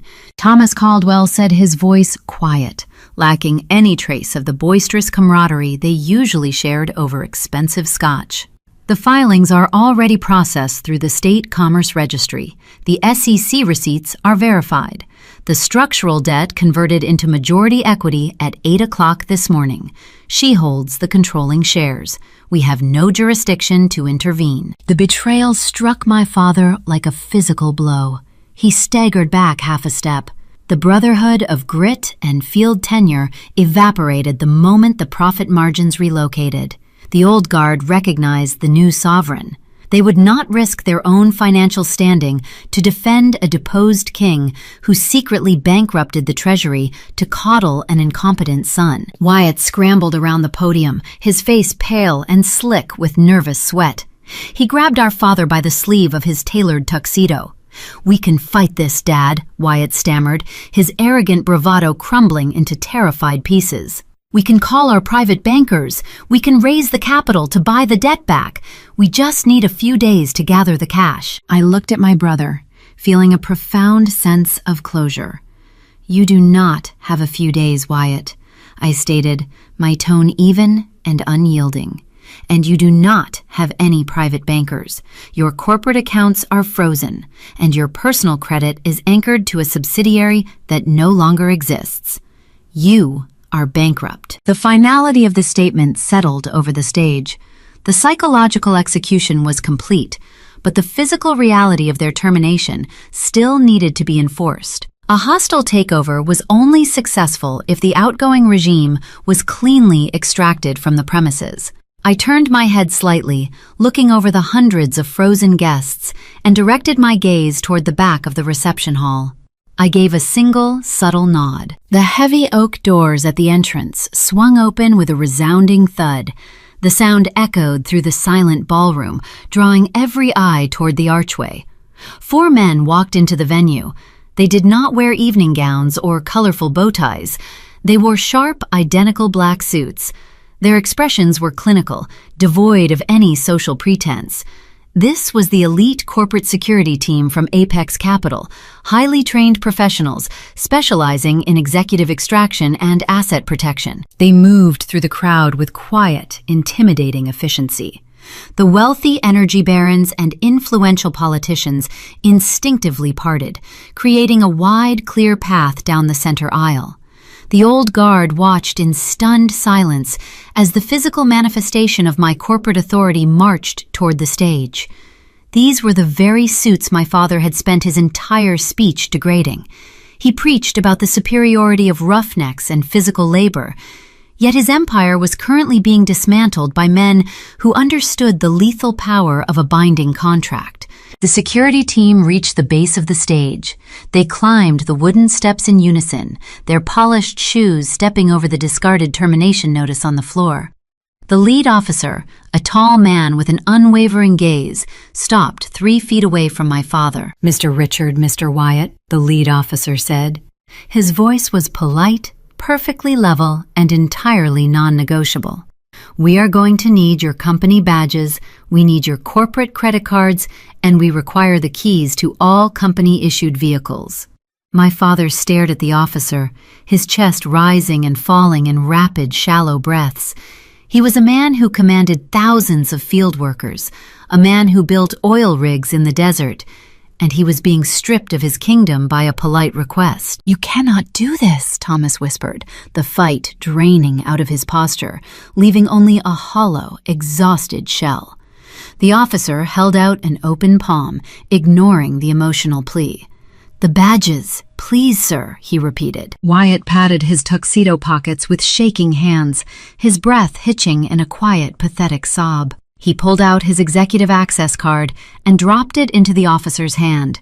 Then he reached into his trousers and retrieved a heavy key fob, the keys to the $90,000 truck our father had purchased to celebrate a fraudulent promotion. The keys clinked softly as they fell into the security guard's palm. My father did not move. He looked at the surrounding ballroom, searching for a single ally, a single dissenting voice among the hundreds of people who had applauded him just 10 minutes earlier. The room remained perfectly silent. My mother stood frozen near the ice sculpture, her face buried in her hands. Slowly, painfully, Thomas reached into his breast pocket. He withdrew his gold-plated corporate card and handed it over. "Thank you," the lead officer said, slipping the items into a secure pouch. "If you will please follow us, we will escort you to the exit. You are no longer permitted on the premises." The physical reality of the paperwork finally set in. The men who preached about grit and field tenure were being legally stripped of their power, marched out of their own celebration by men in suits, acting solely on the orders of the daughter they had just called a failure. The social hierarchy of the room fractured the second the security officers stepped into their flanking positions. For decades, the ecosystem of a Houston elite relied on a strict, unspoken caste system. The oil barons sat at the apex, their wives maintained the polished perimeter, and the heirs waited eagerly for their unearned ascensions. My father had anchored that entire structure. Now the anchor was severed, and the resulting vacuum pulled the artificial atmosphere right out of the banquet hall. The heavy, paralyzing silence broke with the frantic rustle of expensive silk. Diane surged forward from her frozen stance near the frozen derrick. My mother pushed past the bewildered state politicians and the paralyzed energy tycoons, abandoning her carefully curated country club composure. The elegant, untouchable matriarch dissolved into a frantic, terrified woman sprinting toward the epicenter of the wreckage. She reached the base of the wooden steps, her sapphire gown catching on the sharp edge of a microphone cord. She did not bother to untangle the fabric. She pointed a trembling finger up at my face. "You are destroying us!" Diane shrieked, her voice cracking in a high, raw pitch that made several nearby guests flinch. She climbed the stairs, her breath coming in rapid, shallow gasps. She inserted herself between the security detail and her fallen husband, holding her arms out in a futile, protective gesture. She glared at me, her eyes wide with a frantic mixture of betrayal and desperate denial. "How could you do this to your own blood?" she demanded, her volume rising to a hysterical pitch. "You plotted this in the dark. You are tearing this family apart over petty jealousy. You could never handle being in your brother's shadow, so you had to humiliate him on his special night. You are a bitter, ungrateful girl." I looked at the woman who spent my entire childhood treating my intellect like a social defect. She genuinely believed this hostile takeover was born from an emotional grudge. Her worldview was so restricted by the patriarchal boundaries of her generation that she could not comprehend a woman executing a calculated financial strategy. To her, female ambition was just jealousy wearing a tailored suit. "This is not jealousy, Mother," I replied, my voice steady, cutting through her hysteria with surgical precision. "This is a corporate audit." I gestured toward the opulent ballroom, the lavish floral arrangements, and the towering fountain of vintage champagne. I paid the $50,000 invoice for this celebration directly out of the Apex Capital Acquisition Fund. I bought this party to serve as a legal transition of assets. You asked me to make myself useful.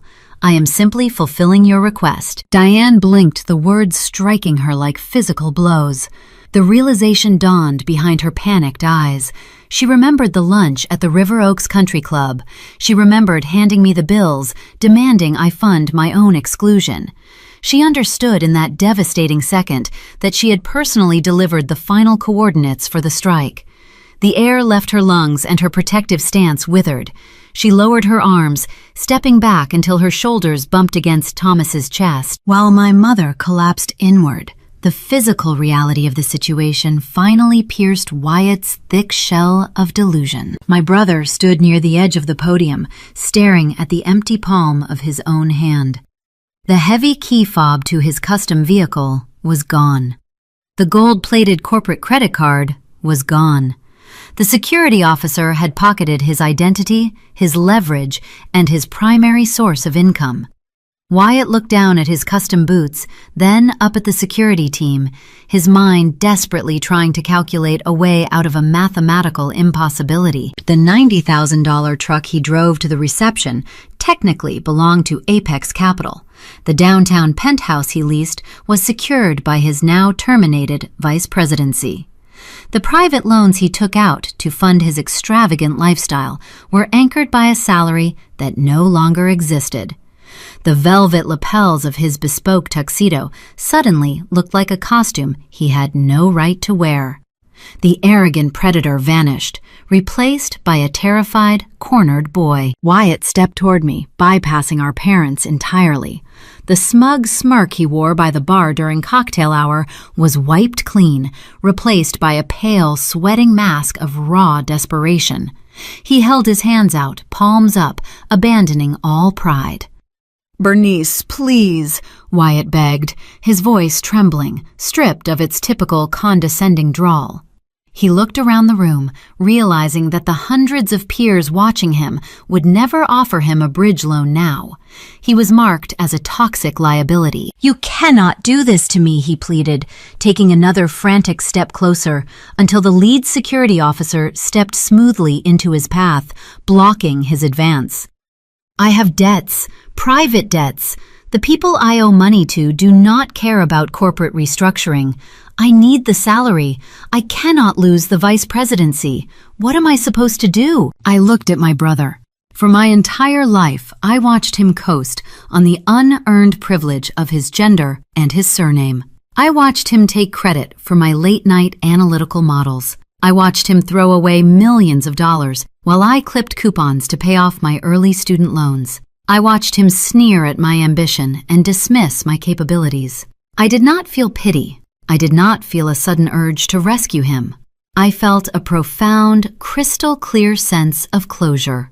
The scale was finally balanced. "You are going to have to find a real job, Wyatt," I said.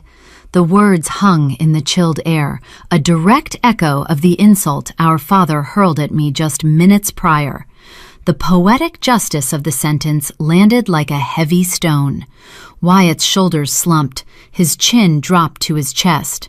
The reality of a life without a safety net crushed the last remaining fragments of his bravado. The lead security officer gestured toward the side exit, indicating the designated path of departure. "It is time to go, gentlemen," the officer instructed. Thomas Richard did not argue anymore. He looked down at the polished surface of the podium. Resting near the microphone was a heavy engraved crystal plaque presented to him earlier in the evening by the State Commerce Committee to commemorate his 40 years of industry dominance. It was a beautiful piece of glass, a tribute to an empire that died an hour ago. Thomas reached out and picked up the crystal award. His knuckles were white as he gripped the heavy glass. It was the only asset he was allowed to take with him. The security guards formed a tight perimeter around my family. They began the long walk down the wooden stairs and across the ballroom floor.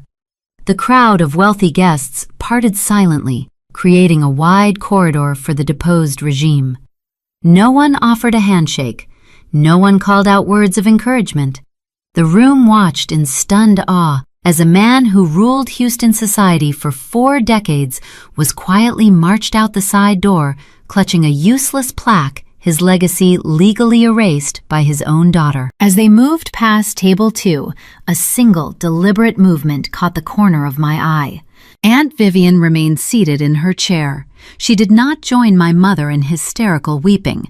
She did not look away in polite discomfort. Instead, Vivian reached out and picked up her crystal champagne flute. She held the glass up in the air, maintaining direct eye contact with me across the vast distance of the reception hall. It was a silent, solitary toast, a profound acknowledgement from a veteran of the patriarchal wars, saluting the niece who finally burned the battlefield to the ground. I offered a subtle nod in return. The heavy side doors clicked shut, swallowing my father, my mother, and my brother into the humid Houston night. The immediate fallout was settled. The physical extraction was complete. I turned my attention back to the audience. The Texas Old Guard, the investors, the politicians, and the oil barons did not follow Thomas out the door. They did not rush to the parking lot to offer their condolences. They were pragmatic businessmen first, bound by the unforgiving laws of capital and leverage. Slowly, methodically, the men seated at the tables began to shift. The scrape of wooden chair legs against the floor filled the room as hundreds of powerful executives physically turned their bodies away from the exit doors. They turned their attention back toward the center stage. They looked up at the mahogany podium, recognizing that the true power in the room was never the loud, boastful father. The true power belonged to the silent, calculating daughter. The king was dead, and the new sovereign was standing right in front of them, holding the microphone. The heavy brass latch of the exit doors clicked into place with a sharp, echoing finality. That single metallic sound severed the past from the present, locking the deposed patriarch and his golden son out in the humid Texas night. Inside the grand reception hall, the atmosphere descended into a profound, suffocating quiet. The ambient noise of the gala simply ceased to exist. The wealthy guests stopped breathing. The waiters stood frozen against the velvet-draped walls, clutching silver trays to their chests. The silence was so pure, so dense, that I could actually hear the frozen oil derrick melting in the center of the room. Drops of icy water slipped down the carved crystalline struts, splashing softly into the pool of vintage champagne pooling at the base of the sculpture. I stood entirely alone on the elevated stage. The theatrical spotlight beamed down from the vaulted ceiling, bathing me in a stark, unforgiving glow. I did not shrink from the illumination. I embraced the heat of the bulbs against my skin. The mahogany podium anchored my stance, a solid physical manifestation of the power I just seized. I was the undisputed owner of the empire. I lowered my gaze to the slanted wooden surface. The crisp white pages containing the finalized debt for equity swap sat exposed, bearing the dark ink of my signature. I reached out and slowly folded the black leather cover shut. The subtle thud of the leather meeting the wood resonated through the microphone.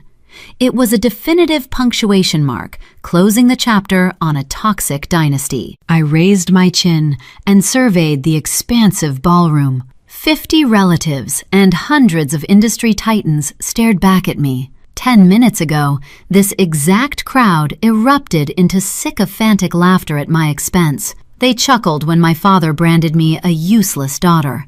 They grinned with eager complicity when he mocked my career, treating my financial brilliance like an amusing parlor trick. Now their faces displayed a fascinating spectrum of shock, calculating apprehension, and raw, undeniable awe. The men who spent decades dismissing my intellect were suddenly calculating how quickly they could align themselves with my new administration. I looked at their expectant expressions.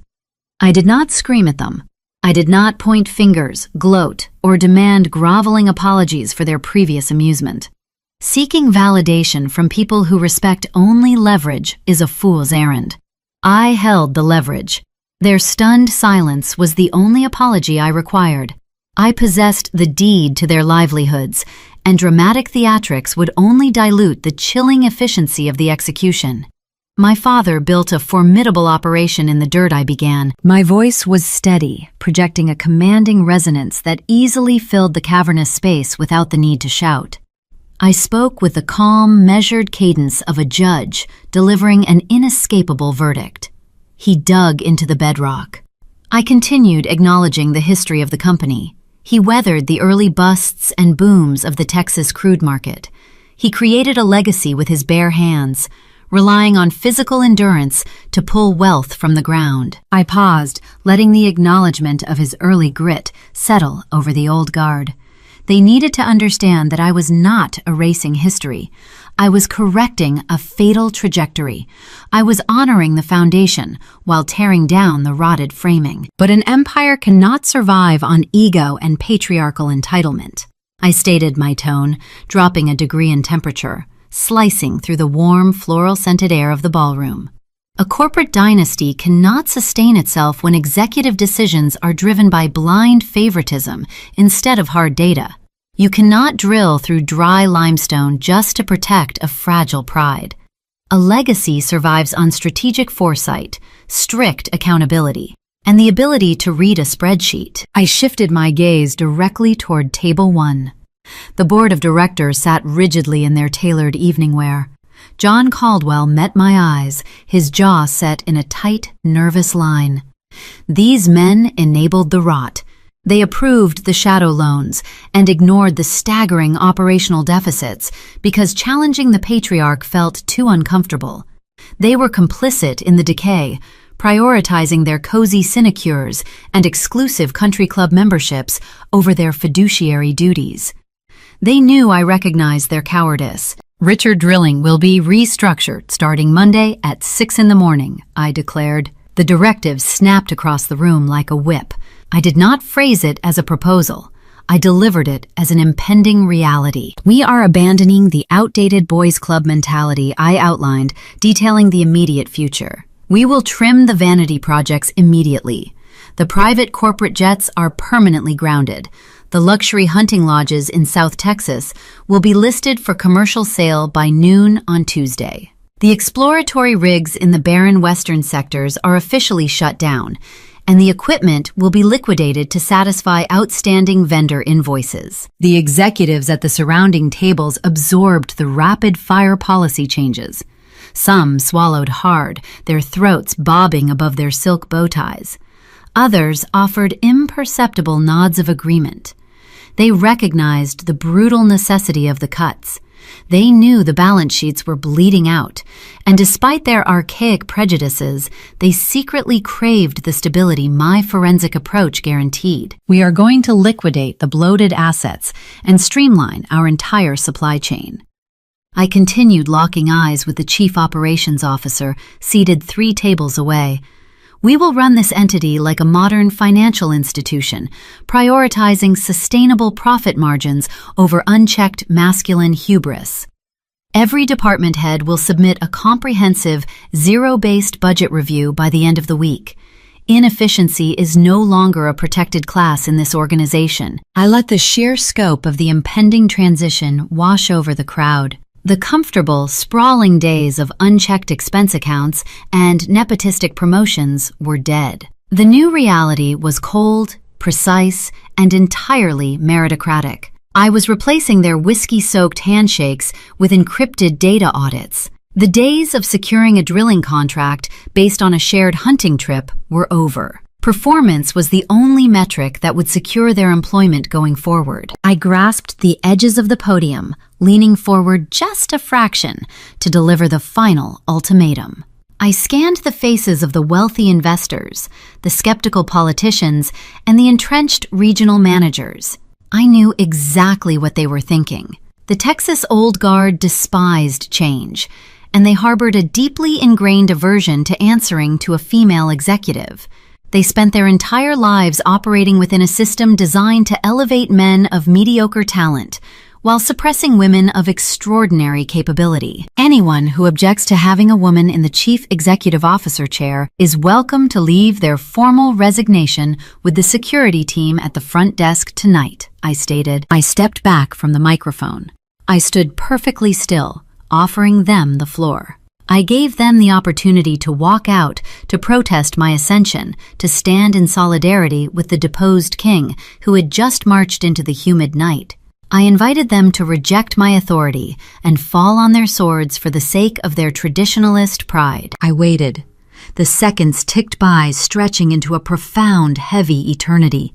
A waiter dropped a silver spoon in the far corner of the dining hall.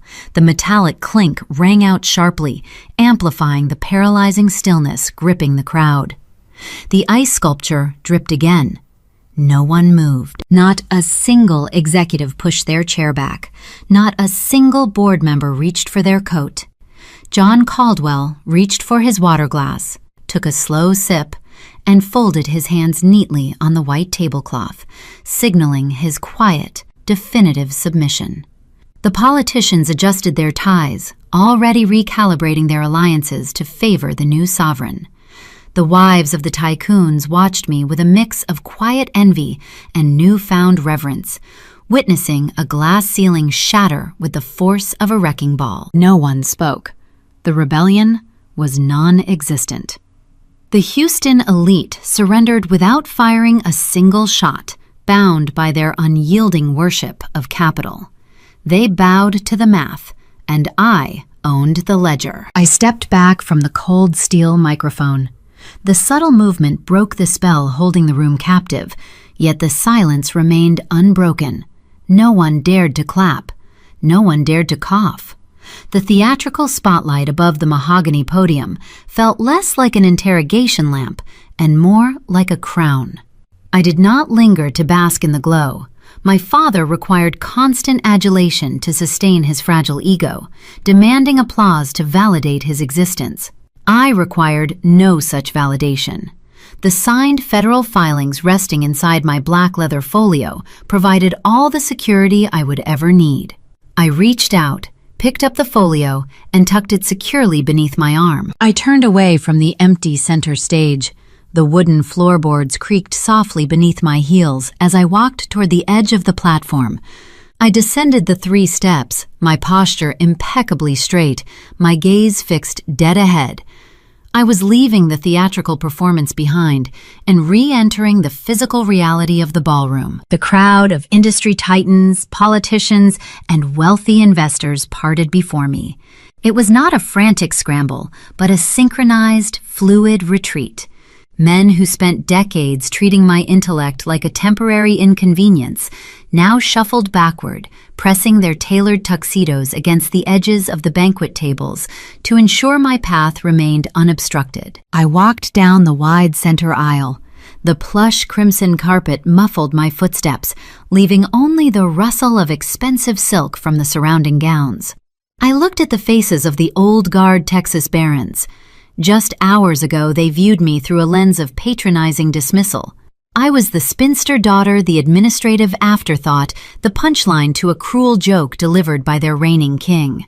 Now their eyes held a distinct, calculating reverence. John Caldwell, the veteran board member who had known me since childhood, stood near table 1. As I approached his position, he did not look away. He squared his shoulders, met my gaze, and offered a slow, deliberate nod of his head. It was a gesture of total submission. He was acknowledging the new sovereign. Several other executives mirrored the movement, dipping their chins in quiet respect as I passed their tables. They did not offer these gestures out of sudden affection or moral awakening.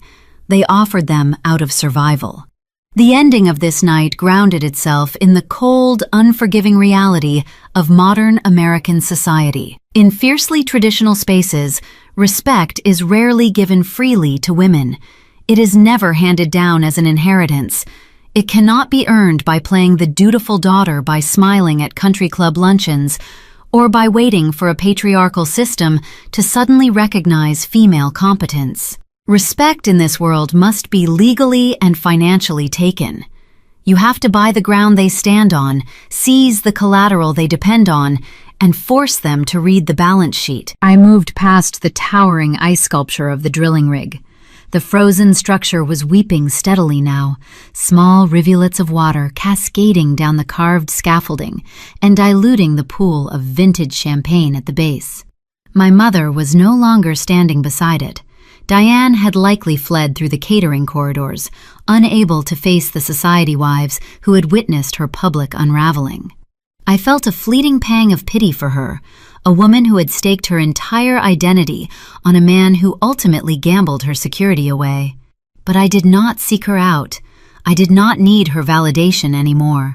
The hollow ache of wanting her approval had evaporated, replaced by the solid architecture of my own independence. I reached the grand entrance of the reception hall. The heavy oak doors stood closed, guarded by 2 young valets who looked terrified to even breathe in my direction. I did not say a word. I simply looked at the brass handles. The valets scrambled forward, pulling the heavy wood open with synchronized urgency. I stepped over the threshold and left the Houston Petroleum Club behind. The transition from the sterile, floral-scented air conditioning of the banquet hall into the warm Houston night was immediate. The thick, humid air wrapped around my shoulders like a heavy cloak. The scent of distant exhaust fumes mixed with the smell of damp asphalt and blooming jasmine from the ornamental planters lining the sidewalk. The city felt alive, vibrating with a low, ceaseless energy that contrasted sharply with the paralyzed silence of the room I had just conquered. I walked down the wide concrete steps toward the circular driveway. The glow of the streetlights caught the sleek black paint of my waiting town car. The driver, a quiet professional who had worked for my firm for 3 years, stood by the rear passenger door. He saw my approach and pulled the door open, his posture rigid and respectful. Before stepping into the vehicle, I paused on the curb. I shifted the leather folio to my left hand and reached into my blazer pocket. I pulled out my secure mobile device. The screen illuminated the darkness, casting a pale blue glow across my fingers. I bypassed the biometric lock and dialed the direct line for David, my lead operations manager at Apex Capital. The line rang exactly once before he answered. The background noise on his end indicated the executive suite was still fully mobilized. Ms. Richard David answered his tone crisp and alert. "The transition is complete," I stated, staring out at the illuminated Houston skyline, towering above the quiet street. "The old guard has surrendered the board. The termination notices are delivered." "Understood," David replied, the sound of rapid keystrokes echoing through the earpiece. "Awaiting your final directive. Freeze all Richard Drilling executive accounts." I ordered. The command was the final nail in the coffin. I wanted every corporate credit card tied to my father and my brother rendered useless. I wanted their expense accounts locked, their travel vouchers canceled, and their digital access revoked. I was cutting off the oxygen supply to their unearned lifestyle. "Executing the freeze now," David confirmed. "All financial arteries are severed. You have total operational control." I ended the call and slipped the phone back into my pocket. I looked up at the glass and steel monoliths defining the downtown financial district. For 30 years, I was told I was a failure. I was conditioned to believe my strategic mind was a defect, an unnatural deviation from the decorative role assigned to me at birth. My father and my brother insisted I did not fit into their male-dominated mold. They thought my refusal to conform was a sign of weakness. They failed to realize that when a woman does not fit into the established mold, she does not simply walk away. She buys the factory, fires the management, and melts the mold down for scrap.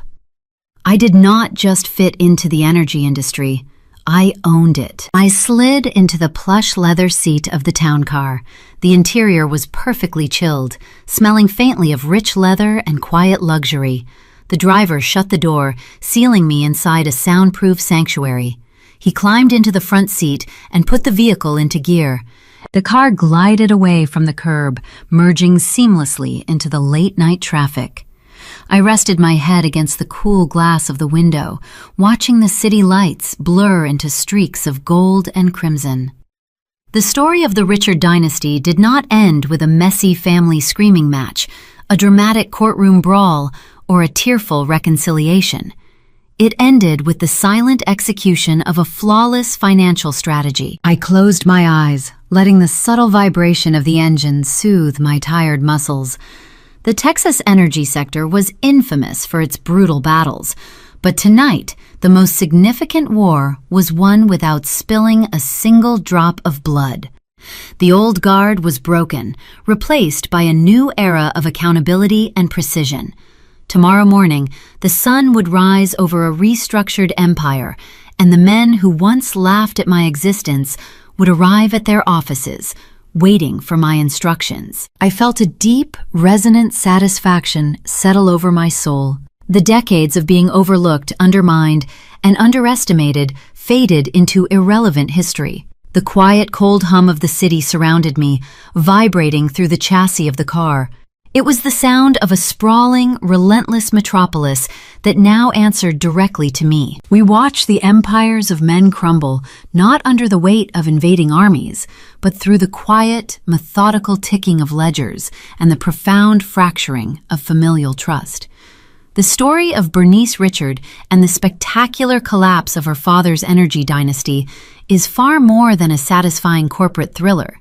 It is a stark, unflinching mirror held up to the modern American family, revealing the deep spiritual wounds hidden beneath the polished veneer of generational wealth, formal Southern charm, and traditional pride. From the perspective of one who seeks spiritual cultivation, a quiet observer, watching the turbulent currents of society to find the deeper truths of human suffering and redemption, this narrative serves as a profound cautionary tale.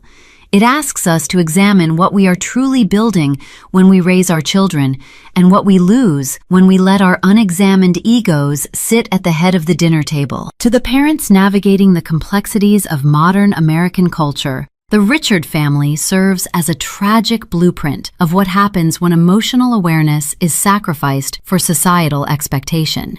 In fiercely traditional environments, there is a pervasive illusion that a parent's success is defined by the material prosperity, the acreage, and the public reputation they can pass down to their sons. Yet Thomas and Diane mistook a financial portfolio for a family. They believed that showering one child with unearned privilege while withholding basic validation from the other was a viable strategy for maintaining their patriarchal legacy. They loved the idea of a golden heir far more than they loved the actual souls entrusted to their care. The harsh lesson here is that the true inheritance you leave your children is never composed of trust funds, $90,000 trucks, or commanding corporate titles. The only inheritance that endures the storms of life is the cultivation of three vital internal pillars: wisdom, morality, and resilience. Wisdom is the capacity to see the world and your children as they truly are, without the blinding, distorting filters of pride or antiquated gender biases. It is the clarity to recognize that a daughter's fierce intellect is a monumental gift to be nurtured, not a threat to the natural order. Morality is the daily practice of treating every soul within your home with fundamental fairness, honesty, and emotional presence. It means holding your children accountable for their failures rather than leveraging your own integrity to hide their mistakes. When Thomas chose to secretly finance Wyatt's failures, he did not protect his son. He robbed him of the opportunity to learn to fail and to grow. When a family operates without this moral compass, the wealth they accumulate becomes the very instrument of their destruction. For the young adults walking their own difficult paths today, the contrasting fates of Bernice and Wyatt offer a complex, dual reflection. Wyatt is the quintessential cautionary tale of a life lived without spiritual friction. Handed every advantage and shielded from every consequence, he never developed the inner resilience necessary to survive the real world. He walked through life draped in unearned confidence, assuming the ground would always rise to meet his boots. When the artificial safety net was yanked away, he collapsed instantly. He possessed a title, but he possessed no self. Bernice, conversely, exemplifies a breathtaking level of outer resilience and intellectual mastery. She refused to wait for a patriarchal system to validate her worth. She educated herself, honed her strategic mind, and secured her own undeniable independence through sheer willpower. But through the lens of spiritual cultivation, the lifelong journey of self-correction and inner healing, we must also examine the heavy, suffocating armor she was forced to wear. To survive the casual cruelty of her parents, she had to compartmentalize her emotions and turn her heart into a fortress of ice. The message for the youth is a delicate balance. You must build your strength, sharpen your mind, and refuse to be marginalized by a society that often misjudges your worth. However, true self-correction requires us to seek inner peace, not just outward victory. As you climb your respective ladders, ensure you are cultivating a heart that can still feel joy, compassion, and authentic connection. Success achieved by freezing your own soul by becoming just as cold and calculating as the people who hurt you is merely a different type of tragedy. Society today is deeply intoxicated by the illusion of material supremacy. We measure a person's worth by their executive title, their zip code, and the brand of their tailored suit. We sit in glittering banquet halls sipping vintage champagne, blind to the spiritual rot eating away at our foundations. Thomas Richard thought his power lay in the oil reserves beneath the Texas soil. He failed to see that real power is the ability to govern oneself, to look at one's own flaws with unflinching honesty, and to guide one's family with a steady, compassionate hand. When we fail to look inward, when we refuse to engage in the hard daily work of self-correction, we invite our own inevitable ruin. It is only through rigorous self-reflection that we gain the wisdom to see truth, the morality to act justly, and the willpower to endure hardship without losing our humanity.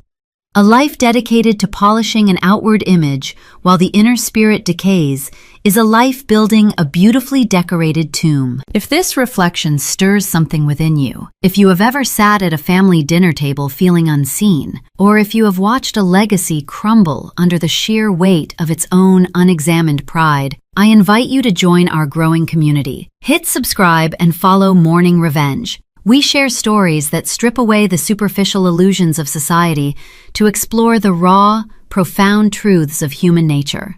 Our narratives do more than entertain. They force us to look in the mirror, urging us to heal the fractures in our own lives before it is too late. Now let us pause and consider the silent, chilling aftermath of the Richard family. The conventional American narrative insists that ultimate justice is found when the oppressed rise up to crush their oppressors, reclaiming the throne in a blaze of righteous, irrefutable glory. We are conditioned to applaud the flawless execution of the hostile takeover. We cheer when the arrogant patriarch is escorted out into the humid night, stripped of his unearned crown, leaving the brilliant daughter standing victorious under the theatrical spotlight. But consider a view that cuts sharply against the grain of our retribution-obsessed culture. Bernice owns the empire now, but what does that empire actually hold? She acquired the steel derricks, the intricate pipelines, and the flawless ledgers, but she also inherited the empty, echoing halls of an irrevocably fractured bloodline. She won the war, but the battlefield is littered with the remnants of her own family. The ultimate tragedy of our cultural obsession with winning is the pervasive delusion that victory equates to peace. We spend our entire lives fighting a grueling, exhausting war to secure a seat at the head of the table, only to realize once the dust settles that we are dining alone in the dark. True power is not the ability to legally strip an adversary of their kingdom, nor is it the capacity to orchestrate a flawless, cold-blooded revenge. True power is the profound, terrifying courage to walk away from a poisoned well altogether, choosing to build a new foundation entirely in the wilderness, needing nothing and proving nothing to no one.